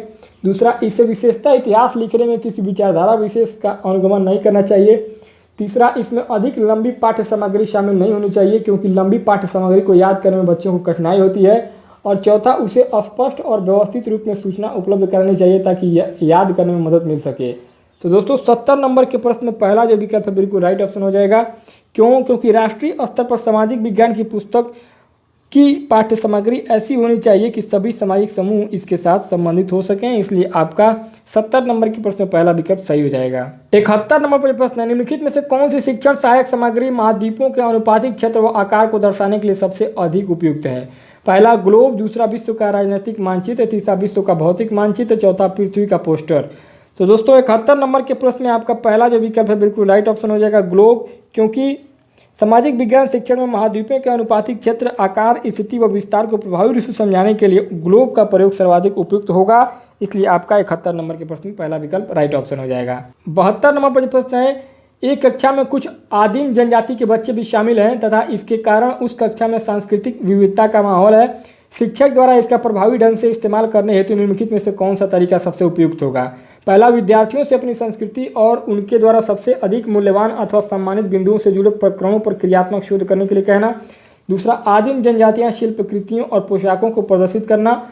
तीसरा, आदिम जनजाति के विद्यार्थियों से कहना कि वे अपनी जनजाति के बारे में बताएं और पढ़ाए जाने वाले प्रकरणों के साथ उसे जोड़ना। और चौथा, स्वतंत्रता आंदोलन में बिरसा मुंडा जैसे स्वतंत्रता सेनानियों की भूमिका को उजागर करना। तो दोस्तों 72 नंबर के प्रश्न आपका पहला जो विकल्प है बिल्कुल राइट ऑप्शन हो जाएगा। क्योंकि कक्षा में उपस्थित सांस्कृतिक विविधता के माहौल का प्रभावी एवं सकारात्मक इस्तेमाल करने के लिए शिक्षक को विद्यार्थियों से अपनी संस्कृति और उससे जुड़े मूल्यों पर क्रियात्मक शोध करने के लिए कहना चाहिए। इसलिए आपका 72 नंबर के प्रश्न में पहला विकल्प सही हो जाएगा। 73 नंबर पर प्रश्न, निम्नलिखित में से कौन सा पूरा पाषाण स्थल है? पहला, भीमबेटका। दूसरा, बुर्ज होम। तीसरा, इनाम गांव। चौथा, हल्लर। तो दोस्तों 73 नंबर के प्रश्न में आपका पहला विकल्प भीमबेटका बिल्कुल राइट ऑप्शन हो जाएगा। क्यों? क्योंकि मध्य प्रदेश में स्थित भीमबेटका एक समृद्ध पाषाणकालीन स्थल है। यह स्थल विंध्य पर्वत श्रेणी में भोपाल के दक्षिण में स्थित है। इस स्थल से अनेक प्रकार के चित्र गुफाएं खोजी गई। इसलिए आपका 73 नंबर के प्रश्न में पहला विकल्प सही हो जाएगा। 74 नंबर पर प्रश्न, डैश डैश एस के अलावा निम्नलिखित कारक सामाजिक विज्ञान शिक्षण के आधार का निर्माण नहीं करते। ध्यान दीजिएगा, नहीं करते। पहला, पाठ्य सामग्री पर सूचनाओं को स्थानांतरित करने। दूसरा, समाज की आलोचनात्मक समझ विकसित करने। तीसरा, विश्लेषणात्मक कौशलों को बढ़ावा देने। और चौथा, वैश्विक दुनिया में समायोजन के लिए सामाजिक कौशलों को बढ़ावा देने। तो दोस्तों 74 नंबर के प्रश्न में आपका पहला जो विकल्प है बिल्कुल राइट ऑप्शन हो जाएगा। क्यों? क्योंकि सामाजिक विज्ञान शिक्षण का मुख्य आधार विद्यार्थी में विश्लेषणात्मक कौशलों का विकास, वैश्विक समायोजन हेतु सामाजिक कौशलों का अग्रसर तथा समाज की आलोचनात्मक समझ विकसित करना है। इसलिए आपका 74 नंबर के प्रश्न में पहला विकल्प सही हो जाएगा। 75 नंबर पर प्रश्न, निम्न में से कौन सा प्रारंभिक स्तर पर सामाजिक विज्ञान के संदर्भ में सही है? पहला, इतिहास, भूगोल, नागरिक शास्त्र, समाजशास्त्र। दूसरा, तीसरा और चौथा। इसी प्रकार से आपका 4 विकल्प दिया है। तो दोस्तों 75 नंबर के प्रश्न में आपका चौथा विकल्प इतिहास, भूगोल, राजनीति विज्ञान, समाजशास्त्र बिल्कुल राइट ऑप्शन हो जाएगा। क्योंकि प्राथमिक स्तर पर सामाजिक विज्ञान की पाठ्यपुस्तक में इतिहास, भूगोल, राजनीति विज्ञान, समाजशास्त्र से संबंधित पाठ्यपुस्तकों को सम्मिलित किया जाता है, इसलिए आपका 75 नंबर के प्रश्न में चौथा विकल्प सही हो जाएगा। 76 नंबर पर प्रश्न, निम्न में से कौन सा केंद्रीय माध्यमिक शिक्षा बोर्ड के फॉर्मेटिव मूल्यांकन के लिए सुझाव नहीं है? पहला, अधिक आवृत्ति से परीक्षण करना। दूसरा, प्राथमिक पाठ्य सामग्री के लिए प्रमाणिक स्रोतों का उपयोग। तीसरा, स्रोत आधारित विश्लेषण। चौथा, मॉडल व चार्ट। तो दोस्तों 76 नंबर के प्रश्न में आपका पहला विकल्प राइट ऑप्शन हो जाएगा। क्योंकि केंद्रीय माध्यमिक शिक्षा बोर्ड द्वारा फॉर्मेटिव मूल्यांकन के लिए दिए गए सुझावों में स्रोत आधारित विश्लेषण, मॉडल व चार्ट का प्रयोग, प्राथमिक पाठ्य सामग्री के लिए प्रमाणिक स्रोत का उपयोग आदि को सम्मिलित किया जाता है, इसलिए आपका 76 नंबर के प्रश्न में पहला विकल्प जो है बिल्कुल राइट ऑप्शन हो जाएगा। 77 नंबर पर जो प्रश्न है, मानचित्र को समझने की सर्वव्यापी भाषा को समझा जा सकता है। पहला, वर्णमाला अक्षरों द्वारा। दूसरा, विषय संबंधी मानचित्रों द्वारा। तीसरा, रूढ़ि चिन्हों द्वारा। और चौथा, रेखा चित्रों द्वारा। तो दोस्तों 77 नंबर के प्रश्न में आपका तीसरा विकल्प रूढ़ि चिन्हों द्वारा बिल्कुल राइट ऑप्शन हो जाएगा। क्योंकि मानचित्र को समझने की सर्वव्यापी भाषा को रूढ़ि चिन्हों द्वारा समझा जा सकता है, इसलिए आपका 77 नंबर के प्रश्न में तीसरा विकल्प सही हो जाएगा। 78 नंबर पर जो प्रश्न है, सूफी संतों के मकबरे को कहा जाता है। पहला, इबादत गाह। दूसरा, दरगाह। तीसरा, ईदगाह। चौथा, खानकाह। तो दोस्तों 78 नंबर के प्रश्न में दूसरा विकल्प दरगाह बिल्कुल राइट ऑप्शन हो जाएगा। क्योंकि सूफी संतों के मकबरे को दरगाह कहा जाता है, इसलिए आपका 78 नंबर के प्रश्न में दूसरा विकल्प सही हो जाएगा।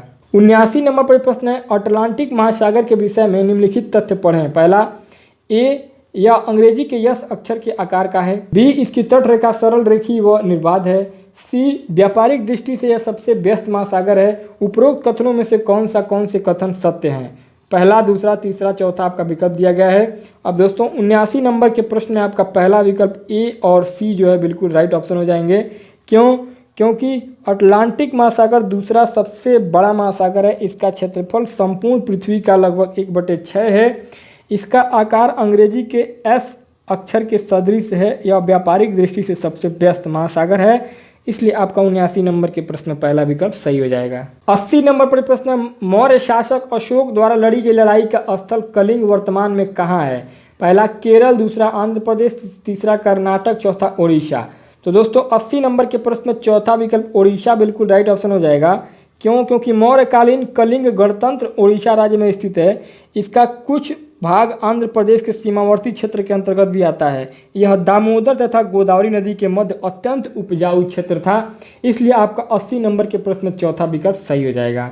81 नंबर पर प्रश्न है, जीवन की उत्पत्ति विकास के शिक्षण हेतु अध्यापक को अवश्य भ्रमण करना चाहिए। पहला, चिड़ियाघर। दूसरा, जीव संरक्षण उद्यान पशु अभ्यारण्य। तीसरा, प्राकृतिक इतिहास संग्रहालय। और चौथा, पुरातात्विक संग्रहालय। तो दोस्तों 81 नंबर के प्रश्न में आपका तीसरा विकल्प प्राकृतिक इतिहास संग्रहालय बिल्कुल राइट ऑप्शन हो जाएगा।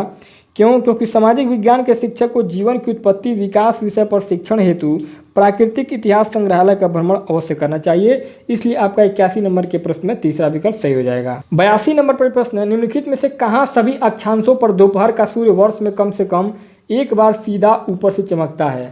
पहला, कर्क रेखा और मकर रेखा के मध्य। दूसरा, आर्कटिक वृत्त और अंटार्कटिक वृत्त के मध्य। तीसरा, केवल कर्क रेखा और विषुवत वृत्त के मध्य। चौथा, केवल मकर रेखा और विषुवत वृत्त के मध्य। तो दोस्तों 82 नंबर के प्रश्न में पहला विकल्प आपका राइट आंसर हो जाएगा। क्योंकि कर्क रेखा और मकर रेखा के मध्य सभी अक्षांशों पर दोपहर का सूर्य वर्ष में कम से कम एक बार सीधा चमकता है, इसलिए आपका 82 नंबर के प्रश्न में पहला विकल्प सही हो जाएगा। 83 नंबर पर जो प्रश्न है, अभिवृत्ति और मूल्यों का आकलन करते समय सामाजिक विज्ञान के शिक्षक निम्नलिखित में से किस विवरण संकेत को अधिभार दे सकते हैं? पहला, दूसरे बच्चों के साथ श्रेय की साझेदारी न करना। दूसरा, रोजाना शिक्षक का अभिवादन न करना। तीसरा, दूसरों के विचारों को निष्क्रिय रूप से स्वीकारना। और चौथा, प्रश्न पूछने के लिए स्वतंत्र महसूस करना। तो दोस्तों 83 नंबर के प्रश्न में आपका पहला विकल्प राइट आंसर हो जाएगा। क्योंकि यदि विद्यार्थी दूसरे बच्चों के साथ श्रेय की साझेदारी नहीं करता है तो अभिवृत्ति और मूल्यों का आकलन करते समय सामाजिक विज्ञान का शिक्षक विद्यार्थी की इस प्रवृत्ति की गणना कर सकता है, इसलिए आपका 83 नंबर के प्रश्न में पहला विकल्प राइट ऑप्शन हो जाएगा। 84 नंबर पर जो प्रश्न है, सामाजिक विज्ञान के किसी शिक्षक के लिए कक्षा में हाल ही में हुई चर्चा के बारे में कौन सा तथ्य सर्वाधिक ध्यान देने योग्य है। पहला, कोई भी विद्यार्थी दूसरे विद्यार्थियों से पूर्ण रूपेण सहमत नहीं था। दूसरा, विद्यार्थियों ने सह विद्यार्थियों की बात सुनने से बिल्कुल मना कर दिया था। तीसरा, विद्यार्थी सीधे ही अपने सह विद्यार्थियों से प्रश्न करने लगे थे। और चौथा, विद्यार्थियों ने अपने सह विद्यार्थियों को बीच में ही टोकना शुरू कर दिया था। तो दोस्तों 84 नंबर के प्रश्न में आपका पहला विकल्प सही हो जाएगा। क्यों? क्योंकि यदि किसी कक्षा में सामूहिक चर्चा संपन्न कराई जाए तो विद्यार्थी एक दूसरे को टोकते हैं, असहमत व सहमत होते हैं तथा एक दूसरे से प्रश्न करते हैं। इन सब गतिविधियों में सबसे महत्वपूर्ण विद्यार्थियों द्वारा परस्पर प्रश्न पूछना है। इसलिए आपका 84 नंबर के प्रश्न में पहला जो विकल्प है बिल्कुल राइट ऑप्शन हो जाएगा। 85 नंबर पर प्रश्न है, सामाजिक विज्ञानों में योगात्मक आकलन में 51 विद्यार्थियों की कक्षा का मध्यांक 36 है। यह सुझाव देता है कि पहला, अधिकांशतः विद्यार्थियों ने 36-46 के बीच अंक प्राप्त किए हैं। दूसरा, उनके द्वारा 36% विषय वस्तु सीखी गई है। तीसरा, अधिकांश विद्यार्थियों के अंक 36 से नीचे हैं। और चौथा, 25 विद्यार्थियों के अंक 36 के बराबर या ऊपर हैं। तो दोस्तों 85 नंबर के प्रश्न में चौथा विकल्प राइट ऑप्शन हो जाएगा। क्यों? क्योंकि यदि किसी कक्षा में सामाजिक विज्ञान में योगात्मक आकलन का मध्यांक 36 है तो इसका अर्थ है कि 25 विद्यार्थियों के अंक 36 के बराबर या इससे ऊपर हैं। इसलिए आपका 85 नंबर के प्रश्न में चौथा विकल्प सही हो जाएगा। 86 नंबर पर जो प्रश्न है, भूमि की एक संकरी पट्टी जो दो बड़े भूखंडों को जोड़ती है उसे जाना जाता है। पहला द्वीप, दूसरा जलसंधि, तीसरा भूसंधि, चौथा खाड़ी। 86 नंबर के प्रश्न में आपका तीसरा विकल्प भूसंधि बिल्कुल राइट ऑप्शन हो जाएगा। क्यों? क्योंकि भूसंधि भूमि की वह संकरी पट्टी होती है जो दो बड़े भूखंडों को जोड़ती है। यह अधिकांशतः नदी अथवा सागर के जल से होकर गुजरती है। काकेशस, करा, पनामा आदि कुछ प्रमुख भूसंधियां हैं। इसलिए आपका 86 नंबर के प्रश्न में तीसरा विकल्प सही हो जाएगा। 87 नंबर पर प्रश्न है, जैवमंडल के विषय में सबसे उपयुक्त कथन है। पहला, भूमि, जल, वायु, पौधे और पशु। दूसरा, पर्यावरण के विभिन्न परिमंडल। तीसरा, मनुष्य का तात्कालिक परिवेश। चौथा, पौधे और पशु जगत। तो दोस्तों 87 नंबर के प्रश्न में पहला विकल्प बिल्कुल राइट ऑप्शन हो जाएगा।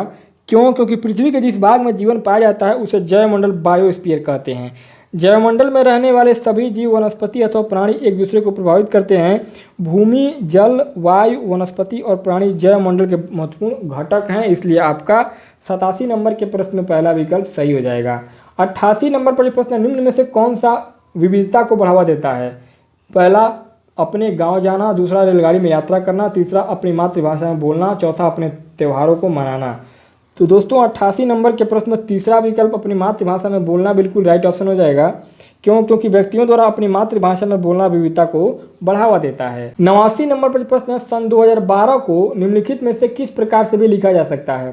पहला, AD 2012, दूसरा AP 2012, तीसरा BC 2012, चौथा EC 2012। तो दोस्तों 89 नंबर के प्रश्न में पहला जो विकल्प है आपका AD 2012 बिल्कुल राइट ऑप्शन हो जाएगा। क्यों? क्योंकि जूलियन और ग्रेगोरियन कैलेंडर में वर्ष को लिखने के लिए BC बिफोर क्रिस्ट और AD एनो डोमिनी का प्रयोग किया जाता है। ईसा के जन्म से पूर्व के वर्ष को BC में तथा बाद के वर्ष को AD में लिखे जाते हैं। इसलिए आपका 89 नंबर के प्रश्न में पहला विकल्प सही हो जाएगा। 90 नंबर पर प्रश्न है, सामाजिक विज्ञानों में सर्पिल पाठ्यचर्या का निम्नलिखित में से कौन सा लाभ है? पहला, अंतर्वस्तु थीम आधारित सीखने को विकसित करने वाले अवसरों को बढ़ाना। दूसरा, संकल्पनाओं को अधिक उद्देश्यपूर्ण और प्रासंगिक बनाना। तीसरा, गहन समझ के साथ और एक लंबी समयावधि के लिए संकल्पनाओं का संधारण। चौथा, सभी विषयों में संकल्पनाओं का अनुप्रयोग। तो दोस्तों 90 नंबर के प्रश्न में तीसरा जो विकल्प है बिल्कुल राइट ऑप्शन हो जाएगा। क्यों? क्योंकि सामाजिक विज्ञान में सर्पिल पाठ्यचर्या का समावेश विद्यार्थियों में संकल्पनाओं को गहन समझ के साथ लंबी समयावधि के लिए संधारण करने के लिए प्रेरित करता है। इसलिए आपका 90 नंबर के प्रश्न में तीसरा विकल्प राइट आंसर हो जाएगा। अब दोस्तों तीसरा भाग है आपका हिंदी भाषा का। लैंग्वेज फर्स्ट हमने इस वीडियो में हिंदी भाषा को लिया है। तो दोस्तों भाषा एक हिंदी है और तीसरा भाग हिंदी है। तो दोस्तों तीसरे भाग और हिंदी भाषा में आपका जो 91 नंबर से लेकर 96 नंबर तक के जो प्रश्न होंगे वे इस कविता से होंगे, अर्थात इस पद्यांश से होंगे। तो पहले हम लोग इस कविता को पढ़ लेते हैं और इस कविता के ऊपर जो प्रश्न पूछा जाएगा उसका आसानी से उत्तर इसी कविता में से छांट करके ढूंढ करके बता देंगे। तो दोस्तों कविता यहाँ से स्टार्ट हो रहा है। मेघ आए बड़े बन ठनके संवर के, आगे आगे नाचती गाती बयार चली, दरवाजे खिड़कियां खुलने लगी गली गली, पाहुन ज्यों आए हो गांव में शहर के, मेघ आए बड़े बन ठनके संवर के, पेड़ झुक झांकने लगे गर्दन उचकाए, आंधी चली धूल भागी घाघरा उठाए, बाकी चितवन उठा नदी, ठिठकी घूंघट सरके, मेघ आए बड़े बंठन के संवर के। बूढ़े पीपल ने आगे बढ़कर जुहार की, बरस बाद सूधी लिन्नी, बोली अकुलाई लता ओट हो किवार की। हर्षाया ताल लाया पानी परात भर के, मेघ आए बड़े बंठन के संवर के। क्षितिज अटारी गहराई दामिनी दमकी, क्षमा करो गांठ खुल गई अब भरम की। बांध टूटा झरझर मिलन के अश्रुहर के, मेघ आए बड़े बंठन के संवर के। दोस्तों बहुत ही ज़बरदस्त ये कविता थी और इस कविता के ऊपर आपका 91 नंबर पर जो प्रश्न पूछा जा रहा है हिंदी भाषा में, मेघ आए बड़े बंठन के संवर के पंक्ति का भाव किसमें है? पहला, बादलों ने सूरज को ढक लिया है। दूसरा, बादलों ने बिजली से श्रृंगार किया है। तीसरा, बादल सज धज कर आए हैं। चौथा, भूरे काले बादल आकाश में घिर आए हैं। तो दोस्तों जैसा कि अभी हम लोगों ने कविता में पढ़ा है, उस कविता के पंक्ति के भाव के हिसाब से आपका जो 91 नंबर पर प्रश्न है, इसमें तीसरा विकल्प बादल सज धज कर आए हैं बिल्कुल राइट ऑप्शन हो जाएगा। क्यों? क्योंकि मेघ आए बड़े बंठन के संवर के पंक्ति का भाव बादल सज धज कर आए हैं, इसलिए आपका 91 नंबर के प्रश्न में तीसरा विकल्प सही हो जाएगा। 92 नंबर पर प्रश्न है, मेघों के आने से लगता है। पहला, बादल आसमान में छा गए हैं। दूसरा, मानो कहीं उत्सव मनाया जा रहा है। तीसरा, मानो गांव में शहर से मेहमान आए हैं। और चौथा, उपरोक्त में से कोई नहीं। तो दोस्तों 92 नंबर के प्रश्न में तीसरा विकल्प मानो गांव में शहर से मेहमान आए हों बिल्कुल राइट ऑप्शन हो जाएगा, क्योंकि मेघों के आने से ऐसा लगता है मानो गांव में शहर से मेहमान आए हों बिल्कुल राइट ऑप्शन हो जाएगा। ऑप्शन नंबर थर्ड हो जाएगा सही 92 नंबर के प्रश्न में। 93 नंबर पर प्रश्न है, बरस बाद शुद्धलिनी, इस पंक्ति का भाव किसमें है? पहला, बादल एक बरस के बाद आए हैं। दूसरा, बादलों ने याद किया है। तीसरा, बादल बन संवर कर आए हैं। चौथा, बादल मेहमान बनकर आए हैं। तो दोस्तों 93 नंबर के प्रश्न में पहला विकल्प बादल एक बरस के बाद आए हैं राइट आंसर हो जाएगा, क्योंकि बरस बाद शुद्धलिनी का अर्थ है एक साल बाद खैर खबर लेकर आना, इसलिए आपका 93 नंबर के प्रश्न में पहला विकल्प सही हो जाएगा। 94 नंबर पर प्रश्न है, पूरी कविता में कौन सा अलंकार है? पहला, श्लेष अलंकार। दूसरा, रूपक अलंकार। तीसरा, मानवीकरण अलंकार। चौथा, उत्प्रेक्षा अलंकार। तो दोस्तों 94 नंबर के प्रश्न में जो आपका सबसे सही विकल्प है वो आपका तीसरा विकल्प से हो जाएगा, मानवीकरण अलंकार। क्यों? क्योंकि पूरी कविता में मानवीकरण अलंकार है, इसलिए आपका 94 नंबर के प्रश्न में तीसरा विकल्प राइट ऑप्शन हो जाएगा। 95 नंबर पर जो प्रश्न है, बूढ़े पीपल ने किस प्रकार मेघों का स्वागत किया? पहला, झुककर प्रणाम करके। दूसरा, प्रसन्न होकर। तीसरा, गले लगाकर। चौथा, आगे बढ़कर। तो दोस्तों 95 नंबर के प्रश्न में चौथा जो विकल्प है आपका आगे बढ़कर बिल्कुल राइट ऑप्शन हो जाएगा। क्यों? क्योंकि बूढ़े पीपल ने तेज हवा के कारण आगे झुककर यानी आगे बढ़कर जुहार स्वागत किया है, इसलिए आपका 95 नंबर के प्रश्न में चौथा विकल्प राइट ऑप्शन हो जाएगा। 96 नंबर पर जो प्रश्न है, पाहुन शब्द का क्या अर्थ है? पहला, आना। दूसरा, पालना। तीसरा, मेहमान। चौथा, पैर। तो दोस्तों 96 नंबर के प्रश्न में आपका तीसरा विकल्प मेहमान बिल्कुल राइट ऑप्शन हो जाएगा, क्योंकि पाहुन का मतलब होता है, पाहुन का अर्थ होता है मेहमान, इसलिए आपका 96 नंबर के प्रश्न तीसरा विकल्प राइट ऑप्शन हो जाएगा। अब दोस्तों 97 नंबर से लेकर के 105 नंबर तक के जो प्रश्न होंगे वो आपके इस गद्यांश से होंगे, अर्थात इस कहानी से होंगे। अभी इसके पहले जो था वो कविता था, अब ये आपका कहानी है। तो अब इस कहानी से जो प्रश्न पूछे जाएंगे उसका आंसर हम लोग इसी कहानी में से ढूंढ करके बता देंगे, जिस तरीके से हम लोगों ने उस कविता में से प्रश्न को ढूंढ करके बता दिया था। तो हम लोग पहले इस कहानी को पढ़ लेते हैं, गद्यांश को पढ़ लेते हैं। गद्यांश यहाँ से प्रारंभ हो रहा है। गिज्जू भाई न केवल बच्चों की क्षमताओं बौद्धिकता में विश्वास व्यक्त करते हैं, अपितु वे उनकी सृजनात्मकता में भी अगाध आस्था रखते हैं। उनके अनुसार कुछ हत्याएं पिनल कोड की धारा के अधीन नहीं आती, उनमें कानूनवेत्ताओं को अपराध जैसी कोई चीज़ें नज़र नहीं आती। कानूनवेत्ताओं की न्याय नीति संबंधी मर्यादाएं सिर्फ पिनल कोड से बंधी होती हैं। शिक्षा शास्त्रियों के पास राज्य, रूढ़ी अथवा धर्म की कोई सत्ता नहीं है, इसलिए जीवन के प्रति जो अपराध होते हैं उनके लिए न कोई पिनल कोड, न कोई निंदनीय मानता, न कोई धार्मिक भय है। जीवन के प्रति होने वाला एक ऐसा ही अपराध है बालक की सृजन शक्ति की हत्या। ईश्वर ने मनुष्य का सृजन किया और उसे अपनी सृजन शक्ति प्रदान की, तथा ईश्वर की शक्ति मनुष्य के सृजन की अनंत शक्ति के समान ही अनगिनत है।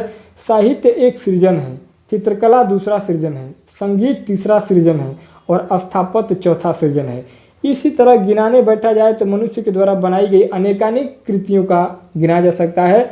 जब शिक्षक या अभिभावक यह तय करते हैं कि बच्चे को क्या करना चाहिए क्या नहीं करना चाहिए, वस्तुतः इन निर्णयों में ही वे बालक की सृजन शक्ति का दमन कर देते हैं। दोस्तों बहुत ही ज़बरदस्त ये आपका कहानी था। और दोस्तों इस कहानी के ऊपर आपका 97 नंबर पर जो प्रश्न पूछा जा रहा है इस कहानी से, जीजू भाई का किसमें विश्वास नहीं है? पहला, उनकी रचनात्मकता में। दूसरा, उनके भविष्य का निर्णय शिक्षकों एवं अभिभावकों द्वारा तय करने में। तीसरा, बच्चों की बौद्धिकता में। और चौथा, उनकी क्षमताओं में। तो दोस्तों 97 नंबर के प्रश्न में दूसरा जो विकल्प है बिल्कुल राइट ऑप्शन हो जाएगा। क्यों? क्योंकि गिज्जू भाई का विश्वास बच्चों के भविष्य का निर्णय शिक्षकों एवं अभिभावकों द्वारा तय करने में नहीं है, इसलिए आपका 97 नंबर के प्रश्न में दूसरा विकल्प सही हो जाएगा। 98 नंबर पर प्रश्न है, कौन सा अपराध पिनल कोड की धारा के अधीन नहीं आता? पहला, बालक की सृजन शक्ति। दूसरा, रिश्वत लेना। तीसरा, धोखाधड़ी करना। चौथा, चोरी करना। तो दोस्तों 98 नंबर के प्रश्न में पहला जो विकल्प है आपका बिल्कुल राइट ऑप्शन हो जाएगा। क्यों? क्योंकि बालक की सृजन शक्ति का दमन करना पिनल कोड की धारा के अधीन नहीं आता है, इसलिए आपका 98 नंबर के प्रश्न में पहला विकल्प सही हो जाएगा। 99 नंबर पर प्रश्न है, बच्चे क्या करें और क्या न करें जब शिक्षक और अभिभावक यह तय करते हैं तब? पहला, बच्चे में रचनात्मकता भर जाती है। दूसरा, अभिभावक और बच्चों के संबंधों में प्रगाढ़ता आती है। तीसरा, बच्चे में पढ़ने लिखने के प्रति रुचि जागृत होती है। और चौथा, बच्चे में सृजन शक्ति का दमन होता है। तो दोस्तों 99 नंबर के प्रश्न में चौथा विकल्प राइट ऑप्शन हो जाएगा। क्यों? क्योंकि बच्चे क्या करें और क्या न करें जब शिक्षक और अभिभावक यह तय करते हैं तब बच्चे में सृजन शक्ति का दमन होता है, इसलिए आपका 99 नंबर के प्रश्न में चौथा विकल्प राइट ऑप्शन हो जाएगा। 100 नंबर पर जो प्रश्न है, निम्नलिखित में से सृजन के अंतर्गत नहीं आता है? पहला, किसी विषय पर अपने विचार लिखना। दूसरा, प्रश्नों के उत्तर रटना। तीसरा, कहानी लेखन। चौथा, मिट्टी से खिलौने बनाना। तो दोस्तों 100 नंबर के प्रश्न में आपका दूसरा विकल्प बिल्कुल राइट ऑप्शन हो जाएगा। क्यों? क्योंकि प्रश्नों के उत्तर रटने से सृजनात्मकता का विकास नहीं होता है, क्योंकि किसी विषय को रटना सृजनात्मकता नहीं है, अपितु किसी विषय पर अपने विचार व्यक्त करना या कुछ नया निर्मित करना इस सृजनात्मकता बौद्धिकता को दर्शाता है, इसलिए आपका सेकंड जो ऑप्शन है बिल्कुल राइट ऑप्शन हो जाएगा। 101 नंबर पर प्रश्न है, साहित्य शब्द में इक प्रत्यय लगाने पर शब्द बनेगा? पहला, साहित्यिक। दूसरा, साहित्यिक। तीसरा, साहित्यिक। चौथा, साहित्यिक। तो दोस्तों 101 नंबर के प्रश्न में तीसरा जो आपका विकल्प है बिल्कुल राइट ऑप्शन हो जाएगा। क्यों? क्योंकि साहित्य धन इक बराबर साहित्यिक होता है, इसलिए आपका 101 नंबर के प्रश्न में तीसरा आंसर सही हो जाएगा। 102 नंबर पर जो प्रश्न है, बौद्धिक ऐतिहासिक शब्दों में मूल शब्द तथा प्रत्यय है? पहला, बौद्ध मूल शब्द प्लस इक प्रत्यय, इतिहास मूल शब्द प्लस इक प्रत्यय।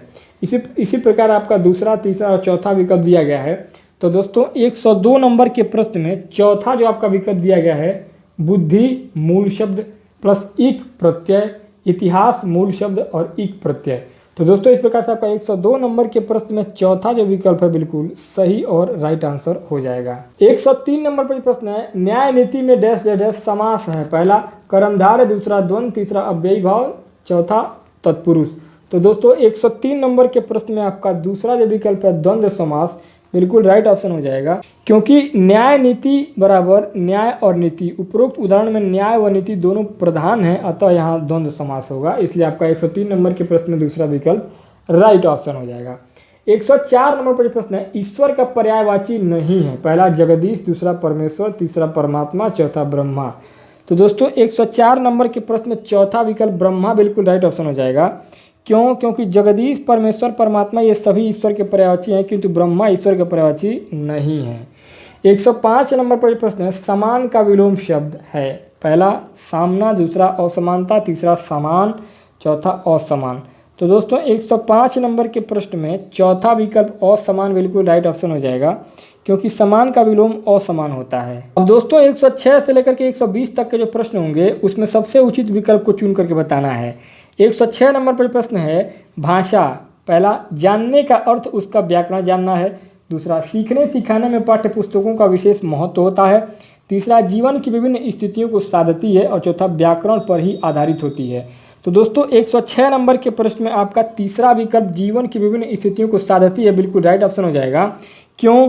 क्योंकि भाषा जीवन की विभिन्न स्थितियों को साधती है, इसलिए आपका 106 नंबर के प्रश्न में तीसरा विकल्प राइट ऑप्शन हो जाएगा। 107 नंबर पर प्रश्न है, भाषा की कक्षा में समाचार पत्र पत्रिकाओं का उपयोग यह सुनिश्चित करता है कि? पहला, शिक्षण सामग्री का उपयोग हो रहा है। दूसरा, बच्चों की भाषा पर समाचार पत्र पत्रिकाओं का प्रभाव पड़े। तीसरा बच्चों को मुख्य शीर्षक याद है और चौथा बच्चे प्रमाणित लेख समाचार आदि पर अपनी प्रतिक्रिया देने की क्षमता रखते हैं। तो दोस्तों 107 नंबर के प्रश्न में आपका चौथा विकल्प जो है बिल्कुल राइट ऑप्शन हो जाएगा, क्योंकि भाषा की कक्षा में समाचार पत्र पत्रिकाओं का उपयोग यह सुनिश्चित करता है कि बच्चे प्रमाणित लेख समाचार आदि पर अपनी प्रतिक्रिया देने की क्षमता रखते हैं, इसलिए आपका 107 नंबर के प्रश्न में चौथा विकल्प सही हो जाएगा। 108 नंबर पर प्रश्न है, सुलेखा जब तब बच्चों के साथ बातचीत करती रहती है वह पहला बच्चों को वाचाल बनाना चाहती है, दूसरा सदैव बच्चों की परीक्षा ले रही है, तीसरा समय नष्ट कर रही है, चौथा बच्चों को भाषा अर्जित करने के लिए परवरिश दे रही है। तो दोस्तों 108 नंबर के प्रश्न में चौथा विकल्प आपका राइट ऑप्शन हो जाएगा, क्योंकि बच्चों के साथ बातचीत करते रहना भाषा अर्जित करने का एक परिवेश देना होता है, इसलिए आपका 108 नंबर के प्रश्न में चौथा विकल्प बिल्कुल राइट ऑप्शन हो जाएगा।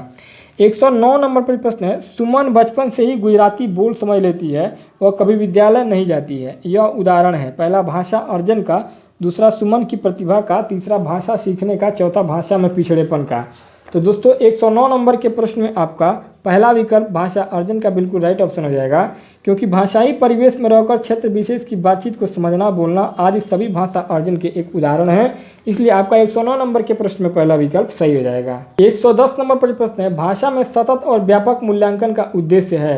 पहला केवल बच्चों की कमियां जानना, दूसरा केवल यह जानना कि बच्चों ने कितना सीखा, तीसरा बच्चों को उत्तीर्ण अनुत्तीर्ण श्रेणी में रखना, चौथा बच्चों द्वारा भाषा सीखने की प्रक्रिया को जानना समझना। तो दोस्तों 110 नंबर के प्रश्न में आपका चौथा विकल्प बच्चों द्वारा भाषा सीखने की प्रक्रिया को जानना समझना बिल्कुल राइट ऑप्शन हो जाएगा, क्योंकि भाषा में सतत और व्यापक मूल्यांकन का उद्देश्य बच्चों द्वारा भाषा सीखने की प्रक्रिया को जानना और समझना होता है, इसलिए आपका 110 नंबर के प्रश्न में चौथा विकल्प सही हो जाएगा। 11 नंबर पर प्रश्न है, सस्वर पठन का मुख्य उद्देश्य है। पहला मौन पठन करना, दूसरा बच्चों की पढ़ने संबंधी झिझक को समाप्त करना, तीसरा बोल बोल कर पढ़ना, चौथा द्रुत गति से पठन करना। तो दोस्तों 111 नंबर के प्रश्न में दूसरा विकल्प आपका राइट ऑप्शन हो जाएगा। क्योंकि सस्वर पठन का मुख्य उद्देश्य बच्चों की पढ़ाई संबंधी झिझक को समाप्त करना है, इसलिए आपका 111 नंबर के प्रश्न में दूसरा विकल्प जो है बिल्कुल राइट ऑप्शन हो जाएगा। 112 नंबर पर प्रश्न है, भाषा शिक्षा में कौन सा बिंदु सबसे कम महत्वपूर्ण है। पहला भाषाई अभ्यास, दूसरा भाषिक परिवेश, तीसरा पाठ्य सामग्री, चौथा परीक्षाएं। तो दोस्तों 112 नंबर के प्रश्न में चौथा विकल्प परीक्षाएं बिल्कुल राइट ऑप्शन हो जाएगा। क्योंकि भाषा शिक्षा में परीक्षाएं सबसे कम महत्वपूर्ण है, इसलिए आपका 112 नंबर के प्रश्न में चौथा विकल्प सही हो जाएगा। 13 नंबर पर प्रश्न है, सतत मूल्यांकन का एक निहितार्थ है। पहला बच्चों के भाषा प्रयोग का निरंतर अवलोकन करना, दूसरा बच्चों के परीक्षा संबंधी भय को समाप्त करना, तीसरा प्रतिदिन परीक्षाएं लेना, चौथा हर महीने परीक्षाएं लेना। तो दोस्तों 113 नंबर के प्रश्न में आपका पहला विकल्प जो है बिल्कुल राइट ऑप्शन हो जाएगा, बच्चों के भाषा प्रयोग का निरंतर अवलोकन करना। क्योंकि सतत मूल्यांकन का एक निहित अर्थ है बच्चों के भाषा प्रयोग का निरंतर अवलोकन करते रहना, इसलिए आपका 113 नंबर के प्रश्न में पहला विकल्प सही हो जाएगा। 114 नंबर पर प्रश्न है, भाषा के आधारभूत कौशल। पहला क्रमबद्ध रूप से चलते हैं, दूसरा हमेशा अर्जित किए जाते हैं, तीसरा सर्वथा पृथक है, चौथा अंतः संबंधित होते हैं। तो दोस्तों 114 नंबर के प्रश्न में पहला विकल्प क्रमबद्ध रूप से चलते हैं बिल्कुल राइट ऑप्शन हो जाएगा। क्योंकि भाषा के आधारभूत कौशल हमेशा क्रमबद्ध रूप से चलते हैं, इसलिए आपका 114 नंबर के प्रश्न में पहला विकल्प सही हो जाएगा। 115 नंबर पर प्रश्न है, शिक्षा की स्वयं की भाषा प्रयोग की कुशलता है। पहला बच्चों के भाषा प्रयोग के लिए आदर्श रूप प्रस्तुत करती है, दूसरा बच्चों के भाषा प्रयोग पर कोई प्रभाव नहीं डालती, तीसरा बच्चों को अलंकारिक भाषा प्रयोग के लिए प्रेरित करती है, और चौथा बच्चों को भाषा का अनुकरण करने के लिए बाध्य करती है। तो दोस्तों 115 नंबर के प्रश्न में पहला जो विकल्प है आपका बिल्कुल राइट ऑप्शन हो जाएगा। क्योंकि शिक्षक की स्वयं की भाषा प्रयोग की कुशलता बच्चों के भाषा प्रयोग के लिए आदर्श रूप प्रस्तुत करती है, इसलिए आपका 115 नंबर के प्रश्न में पहला विकल्प सही हो जाएगा। 116 नंबर पर प्रश्न है, भाषा अर्जन और भाषा अधिगम में महत्वपूर्ण अंतर है। पहला भाषा का कठिनाई स्तर, दूसरा भाषा की पाठ्य पुस्तक, तीसरा भाषा सीखने सिखाने की पद्धति, और चौथा भाषिक परिवेश की उपलब्धता। तो दोस्तों 116 नंबर के प्रश्न में चौथा विकल्प भाषिक परिवेश की उपलब्धता बिल्कुल राइट ऑप्शन हो जाएगा। क्योंकि भाषिक परिवेश की उपलब्धता भाषा अर्जन और भाषा अधिगम में महत्वपूर्ण अंतर होता है, इसलिए आपका 116 नंबर के प्रश्न में चौथा विकल्प राइट ऑप्शन हो जाएगा। 117 नंबर पर प्रश्न है, भाषा की पाठ्य पुस्तक में डैश डैश डैश से संबंधित पाठ होने चाहिए। पहला संस्कृति, दूसरा साहित्य, तीसरा विज्ञान, चौथा ये सभी। तो दोस्तों 117 नंबर के प्रश्न में दूसरा विकल्प आपका साहित्य बिल्कुल राइट ऑप्शन हो जाएगा, क्योंकि भाषा की पाठ्य पुस्तक में साहित्य से संबंधित पाठ होना चाहिए, इसलिए आपका 117 नंबर के प्रश्न में दूसरा विकल्प सही होगा। 118 नंबर पर प्रश्न है, आकलन। पहला मूलतः शिक्षक केंद्रित ही होता है, दूसरा केवल यह बताता है कि बच्चे ने क्या नहीं सीखा, तीसरा भाषा सीखने सिखाने की प्रक्रिया का अभिन्न अंग है, और चौथा पाठ समाप्ति पर ही किया जाता है। इसलिए आपका 118 नंबर के प्रश्न में जो आपका सबसे सही विकल्प है वो आपका तीसरा विकल्प बिल्कुल राइट ऑप्शन हो जाएगा। क्यों? क्योंकि आकलन भाषा सीखने सिखाने की प्रक्रिया का अभिन्न अंग है, इसलिए आपका 118 नंबर के प्रश्न में तीसरा विकल्प राइट ऑप्शन हो जाएगा। 119 नंबर पर प्रश्न है, मौखिक भाषा के आकलन का सर्वोत्तम तरीका है। पहला किताब पढ़ना, दूसरा अंत्याक्षरी, तीसरा प्रश्नों के तयशुदा उत्तर देना, और चौथा अनुभव बांटना व बातचीत। तो दोस्तों 119 नंबर के प्रश्न में चौथा विकल्प आपका बिल्कुल राइट ऑप्शन हो जाएगा। क्यों? क्योंकि मौखिक भाषा के आकलन का सर्वोत्तम तरीका है अनुभव बांटना व बातचीत, इसलिए आपका 119 नंबर के प्रश्न में चौथा विकल्प राइट ऑप्शन हो जाएगा। 120 नंबर पर प्रश्न है, हिंदी भाषा का आखिरी प्रश्न है, स्वाभाविक अभिव्यक्ति, कल्पनाशीलता, कौशल और सोच को विकसित करना। पहला, भाषा शिक्षण को किसी प्रकार की दिशा नहीं देता। दूसरा, भाषा शिक्षण का एकमात्र उद्देश्य है। तीसरा, भाषा शिक्षण का उद्देश्य नहीं है। चौथा, भाषा शिक्षण का एक महत्वपूर्ण उद्देश्य है। तो दोस्तों 120 नंबर के प्रश्न में आपका चौथा विकल्प जो है बिल्कुल राइट ऑप्शन हो जाएगा। क्यों? क्योंकि भाषा शिक्षण के एक महत्वपूर्ण उद्देश्य में स्वाभाविक अभिव्यक्ति, कल्पनाशीलता, कौशल और सोच को विकसित करना शामिल है, इसलिए आपका 120 नंबर के प्रश्न में चौथा विकल्प बिल्कुल राइट ऑप्शन हो जाएगा। अब दोस्तों चौथा पार्ट है आपका अंग्रेजी भाषा का, और इसमें लैंग्वेज सेकंड हमने इस वीडियो में इंग्लिश भाषा को सेलेक्ट किया है। तो दोस्तों लैंग्वेज सेकंड इंग्लिश भाषा में 2012 सीटेट जूनियर लेवल में जो आपका प्रश्न पूछा गया था, 121 से लेकर के 135 तक के जो क्वेश्चन होंगे वे आपके मोस्ट एप्रोप्रिएट ऑप्शन को चूज करके बताना है। तो दोस्तों आपका 121 नंबर पर इंग्लिश भाषा का जो क्वेश्चन है, according to NCF 2005 at the initial stage of language learning dash dash dash may be one of the language for learning activity that create the child's awareness of the word. First Hindi, second English, third vernacular language, fourth second language. तो दोस्तों 121 number के question में आपका second option English बिल्कुल right option हो जाएगा, because one of the language for learning activity that create the child awareness is English. So आपका second option बिल्कुल करेक्ट ऑप्शन हो जाएगा NCF 2005 के अनुसार। 122 नंबर पर जो क्वेश्चन है, criteria of assessment is an. First, general impression of a students ability. Second, assessment guideline. Third, scoring keys. Fourth, question wise distribution of marks. तो दोस्तों 122 नंबर के क्वेश्चन में आपका first option general impression of a students ability बिल्कुल right option हो जाएगा। क्यों सही होगा? Because criteria for assessment is a general impression of a students ability. So आपका फर्स्ट ऑप्शन करेक्ट हो जाएगा 122 नंबर के क्वेश्चन में। दोस्तों 123 नंबर पे जो क्वेश्चन है, क्वेश्चन चूंकि थोड़ा लंबा है, यहाँ से यहाँ तक है, इसलिए थोड़ा सा मैंने जूम कम किया है, बाकी आप लोगों को अच्छे से दिख रहा होगा जहाँ तक मैं उम्मीद कर रहा हूँ। Read the following example of dangling modifier use in sentences by some student indicates how you will assess them. अब स्टूडेंट फर्स्ट क्या कर रहा है, having arrive late for practice a written execute was needed. Second student, without knowing his name it was difficult to introduce him. Third student है, the experiment was a failure not having studies the lab manual carefully. तो दोस्तों इसमें आपका first, second, third, चार आपके option दिए गए हैं।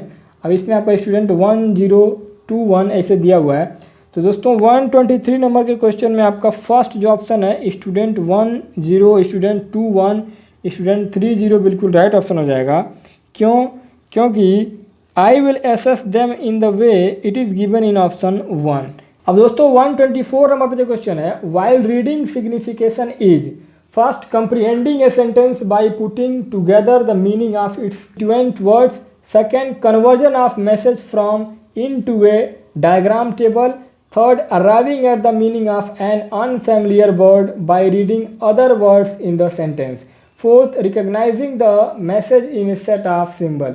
तो दोस्तों 124 नंबर के क्वेश्चन में आपका थर्ड ऑप्शन जो है बिल्कुल राइट ऑप्शन हो जाएगा, because while reading signification is arriving at the meaning of an unfamiliar word by reading other words in the sentence. तो आपका 124 नंबर क्वेश्चन में थर्ड ऑप्शन बिल्कुल करेक्ट ऑप्शन हो जाएगा।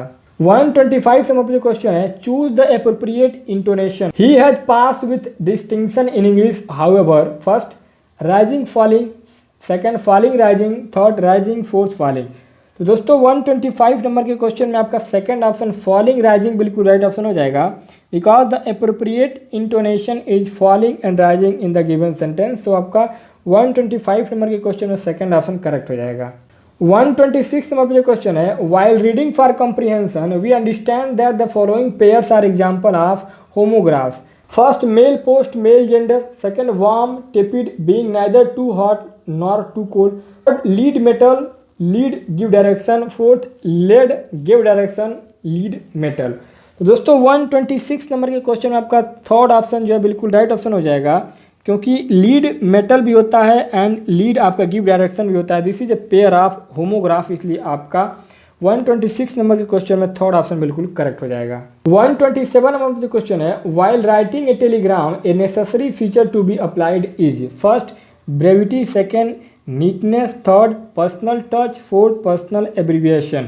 तो दोस्तों 127 नंबर के क्वेश्चन में आपका फर्स्ट ऑप्शन ब्रेविटी बिल्कुल राइट ऑप्शन हो जाएगा, because while writing a telegram brevity it is a necessary feature to be applied. So आपका 127 नंबर के क्वेश्चन में फर्स्ट ऑप्शन करेक्ट हो जाएगा। 128 नंबर जो क्वेश्चन है, the value of a word in text means the. First dictionary meaning of a word, second signification of the word in particular context, third appropriate use of the word in particular context, fourth number of way a word can be use. तो दोस्तों 128 number के question में आपका second option बिल्कुल right option हो जाएगा, because ये क्यों सही होगा, the value of a word in A text means the significance of a word in a particular context. तो आपका 128 नंबर के क्वेश्चन में सेकंड ऑप्शन बिल्कुल करेक्ट हो जाएगा। 129 नंबर पर जो क्वेश्चन है, effective factors in motivation are linked to students. First, understanding success and failures.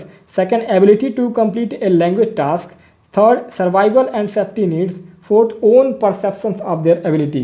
तो दोस्तों 129 नंबर के क्वेश्चन आपका फोर्थ ऑप्शन बिल्कुल करेक्ट हो जाएगा, क्योंकि effective factors in motivation are link to students own perception of their ability. So आपका fourth option correct हो जाएगा 129 नंबर के क्वेश्चन में। 130 नंबर पर जो क्वेश्चन है, what is taught is not what is learn because. First, a teacher socio-economic level may differ widely from the students. Second, a teacher or learner can never fully master any discipline. Third, students possess different ability, personalities and come from a variety of background. Fourth, students pay attention during informal discussion. तो दोस्तों 130 number के question में आपका third option बिल्कुल correct option हो जाएगा। क्यों सही होगा, this is so because student possess different ability, personalities and come from a variety of background. So आपका 130 नंबर के क्वेश्चन में थर्ड ऑप्शन बिल्कुल करेक्ट हो जाएगा। 131 नंबर पर क्वेश्चन है, which is not a teacher centre instruction. First modelling, second lecture, third individualisation instruction, fourth demonstration. तो 131 number के क्वेश्चन में आपका थर्ड ऑप्शन इंडिविजुअलाइज इंस्ट्रक्शन बिल्कुल राइट ऑप्शन हो जाएगा। क्यों सही होगा, individualise instruction is not a teacher centre instruction. So आपका 131 नंबर क्वेश्चन में थर्ड ऑप्शन बिल्कुल राइट ऑप्शन हो जाएगा। दोस्तों 132 नंबर पे जो क्वेश्चन है, in a listening speaking assessment activity indicate how you will assess the following exchange. Teacher, have you watch any English film lately, tell your friend about it.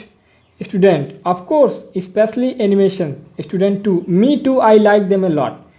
तो इसमें दोस्तों आपका फर्स्ट, सेकंड, थर्ड, फोर्थ, चार ये आपके विकल्प दिए गए हैं, ऑप्शन दिए गए हैं। Student 1 incorrect response, student 2 incorrect response. इसी प्रकार से आपका 2, 3 एंड 4 चार ऑप्शन दिए गए हैं। तो दोस्तों 132 नंबर के क्वेश्चन में आपका फर्स्ट ऑप्शन बिल्कुल करेक्ट हो जाएगा, student 1 incorrect response and student 2 incorrect, यानी कि दोनों जो स्टूडेंट हैं वो गलत रिस्पॉन्ड किए हैं। क्यों दोस्तों 132 नंबर क्वेश्चन में फर्स्ट ऑप्शन बिल्कुल करेक्ट हो जाएगा। और क्यों सही होगा, because I will assess the following exchange in the way it is given in option 1।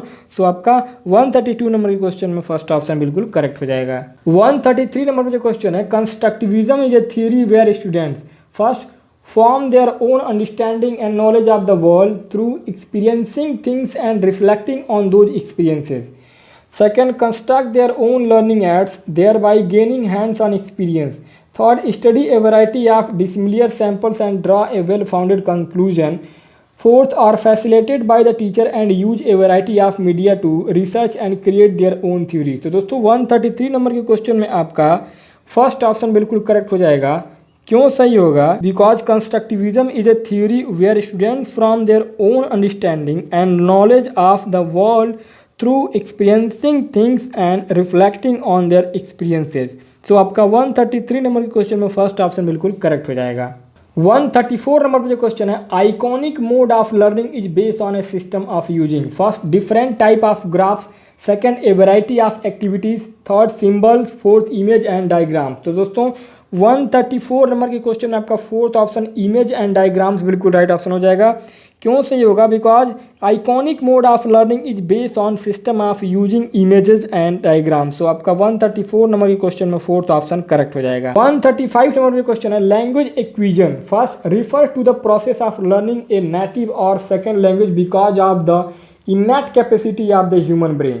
Second is a technique intended to simulate the environment in which children learn their native language. Third, require the memorization and use necessary vocabularies. Fourth, involve a systematic approach to the analyzing and comprehension of grammar as well as to the memorization of vocabulary. तो दोस्तों 135 number के question में आपका first option बिल्कुल correct हो जाएगा। क्यों सही होगा? Because language acquisition refers to the process of learning a native और second language because of the innate capacity of the human brain.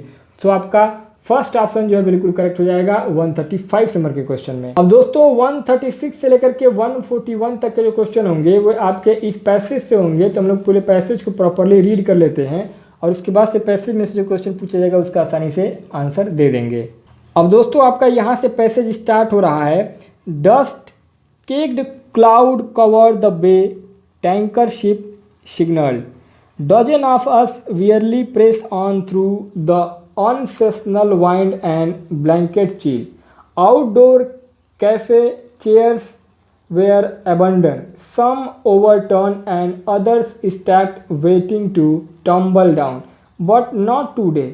My bag felt heavier on my shoulder than ever before. I lifted it in my hand to relieve the pressure and dreamed of day when I too was lighter. My mind wandered, another year gone. I tripped through a wall of pedestrian, then suddenly a moving bus carelessly littered me down into the curve.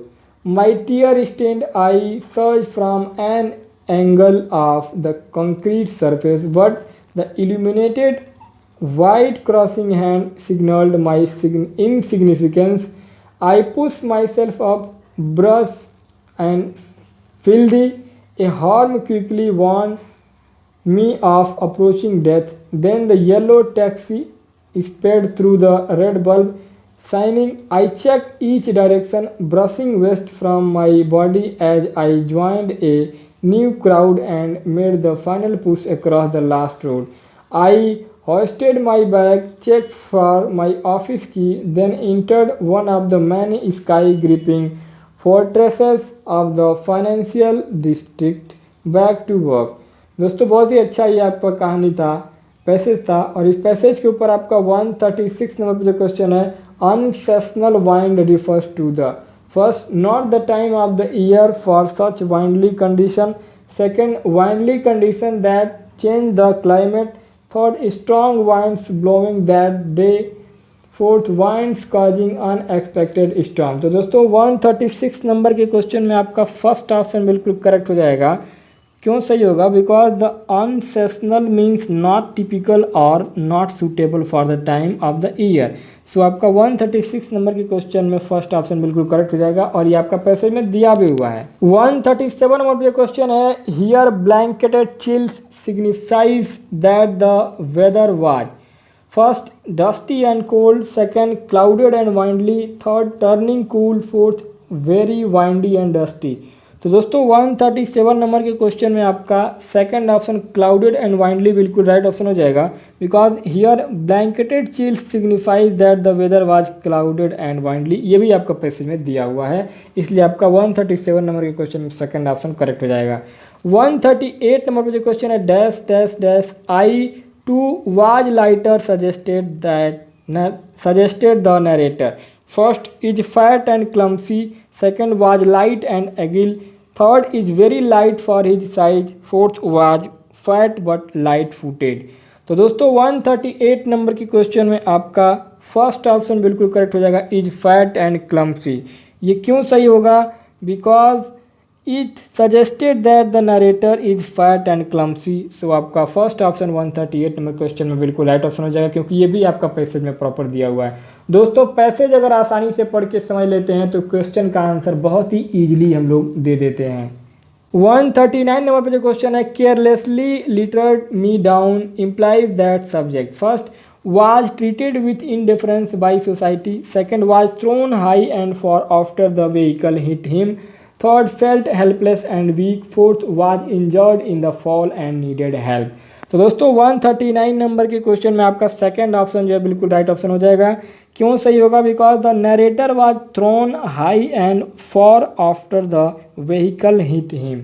तो आपका second option बिल्कुल correct हो जाएगा, ये भी आपका passage में दिया हुआ है। 140 नंबर पर जो क्वेश्चन है, an angel on the concrete surface refers to first seeing an angel as he was confuse after being hit, second his colleagues walking past who would help him, third a fellow angel after he died in the accident, a good Samaritan among the pedestrian. तो दोस्तों 140 number के question में आपका fourth option जो है बिल्कुल right option हो जाएगा। बिकॉज क्यों सही हो? क्योंकि an angel on the concrete surface refer to a good Samaritan among the pedestrian. Because ये आपका पैसेज में ये भी दिया हुआ है, इसलिए आपका 140 नंबर क्वेश्चन में चौथा आंसर बिल्कुल करेक्ट हो जाएगा। अब दोस्तों 141 नंबर पर जो क्वेश्चन है, here sky gripping fortresses are first building that entrap the human spirit, second tall building without window that are secure, third tall building for commercial use, fourth large buildings for resident on that street. तो दोस्तों 141 number के question में third option आपका बिल्कुल correct हो जाएगा। क्यों सही होगा? Because here sky gripping fortresses are tall building for commercial use. So आपका 141 नंबर के क्वेश्चन में थर्ड ऑप्शन बिल्कुल करेक्ट ऑप्शन हो जाएगा। अब दोस्तों 142 नंबर से लेकर के 150 तक के जो क्वेश्चन होंगे वे आपके इस पैसेज से होंगे। तो हम लोग पहले पैसेज को पढ़ लेते हैं। दोस्तों पैसेज यहाँ से स्टार्ट हो रहा है, some researchers suggest that emotionally intelligence can be learn and standard while others claim it is an inborn characteristic. The purpose for developing our emotional literacy is to precisely identify and communicate our feelings. When we do this, we are helping nature fulfill its design for our feelings. We must know how we feel in order to be able to feel our emotional need, and we must communicate our feeling in order to get the emotional support and understanding we need from other, as well as to show our emotional support and understanding to them. Also, one of the first step to developing our emotional intelligence is to improve our emotional literacy. In other words, to improve our ability to identify our feelings by their specific name, and the more specific we can be, the better. In the English language, we have thousands of words which describe and identify our emotions. We just don't use many of them. If you are interested in working on your emotional literacy, the first step is to start using simple 3-word sentences such as these: I feel sad, I feel hurt, I feel offended, I feel appreciated, I feel motivated, I feel disrespected. When we talk about our feeling using 3-word sentence, we are sending what have been called I message. On the other hand, when we say things like you make me so jealous, we are sending a you message. These you message typically put the other person on the defensive, which hurts communication and relationship rather than helping. दोस्तों बहुत ही बेहतरीन ये भी passage था आपका, बहुत अच्छे से इसमें बताया गया था। 142 नंबर पे क्वेश्चन है इस पैसेज के ऊपर, the passage can be called first discursive, second factual, third descriptive and fourth narrative. तो दोस्तों 142 नंबर के क्वेश्चन में आपका थर्ड ऑप्शन डिस्क्रिप्टिव बिल्कुल राइट ऑप्शन हो जाएगा, because the passage can be called descriptive. So आपका थर्ड ऑप्शन बिल्कुल करेक्ट हो जाएगा। 143 नंबर पर जो क्वेश्चन है, an inborn characteristic refer to here is one's ability to first respond to a stimulus in the environment, second be considerate, third understand and evaluate emotionally, one surrounding. Fourth, give a calculated emotional response at all time. तो दोस्तों 143 number के question में आपका fourth option बिल्कुल correct option हो जाएगा। क्यों सही होगा? Because an inborn characteristic refer to here is one's ability to give a calculated emotional response at all time. So आपका 143 नंबर क्वेश्चन में फोर्थ ऑप्शन बिल्कुल करेक्ट हो जाएगा। ये भी आपका पैसेज में दिया हुआ है। 144 नंबर पे जो क्वेश्चन है, here emotional support suggested. First pity, second tolerance, third wise counsel, fourth sympathy. तो दोस्तों 144 नंबर के क्वेश्चन में आपका फोर्थ ऑप्शन सिंपैथी बिल्कुल राइट ऑप्शन हो जाएगा। क्यों? Because here emotional support suggest is sympathy. So आपका फोर्थ ऑप्शन बिल्कुल करेक्ट ऑप्शन हो जाएगा 144 नंबर के क्वेश्चन में। 145 नंबर पे क्वेश्चन है, working on your emotional literacy means to. First, adopt a friendly attitude while meeting stranger. Second, work with a counselor to support your emotional behavior. Third, improve one attitude and communication skills. Fourth, control verbal or physical outburst. तो दोस्तों 145 number के question में आपका third option बिल्कुल correct option हो जाएगा, improve one's attitude and communication skills. Because ये भी आपका पैसे में दिया हुआ है, working on your emotional literacy means to improve one's attitude and communication skills. So आपका 145 नंबर के क्वेश्चन में थर्ड ऑप्शन बिल्कुल करेक्ट हो जाएगा। और दोस्तों एक चीज़ और मैं बताना चाहूँगा कि मैं इस इंग्लिश लैंग्वेज सेकंड में इंग्लिश का जो आंसर है, मतलब कि मैं आपको हिंदी में एक्सप्लेन नहीं कर रहा हूं, क्योंकि मैं ये अपेक्षा कर रहा हूं आप लोगों से, मैं उम्मीद कर रहा हूं कि अगर आप सी टेट के अभ्यर्थी हैं, सी टेट के आप विद्यार्थी हैं और सी टेट में आपने लैंग्वेज सेकंड इंग्लिश को चूज किया है, तो आप लोगों को इतना तो ज़रूर पता होगा कि हाँ, इंग्लिश में आपको अर्थ बताने की ज़रूरत नहीं है, आप आसानी से अर्थ को समझ पा रहे होंगे। तो दोस्तों इसलिए मैं आप लोगों को अर्थ नहीं बता रहा हूँ, एक एक लाइन का अर्थ मैं हिंदी में नहीं समझा रहा हूँ, क्योंकि मैं ट्रांसलेशन यहाँ पर नहीं पढ़ा रहा हूँ।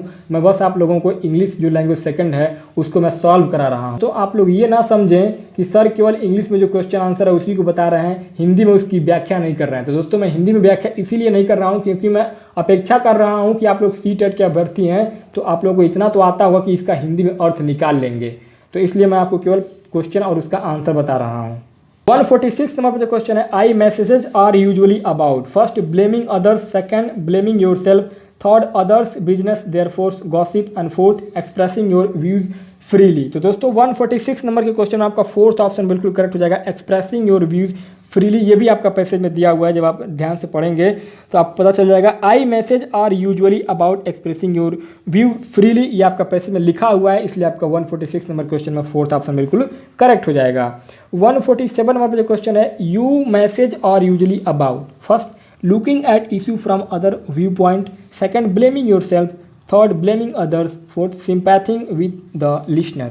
तो दोस्तों 147 नंबर के क्वेश्चन में थर्ड ऑप्शन आपका ब्लेमिंग अदर्स बिल्कुल राइट ऑप्शन हो जाएगा, because you message are usually about blaming others. ये भी आपका पैसे में दिया हुआ है, इसलिए आपका 147 नंबर के क्वेश्चन में थर्ड ऑप्शन बिल्कुल करेक्ट हो जाएगा। 148 नंबर पर जो क्वेश्चन है, the antonym from the passage for the word general is. First, nature. Second, improve. Third, simple. Fourth, specific.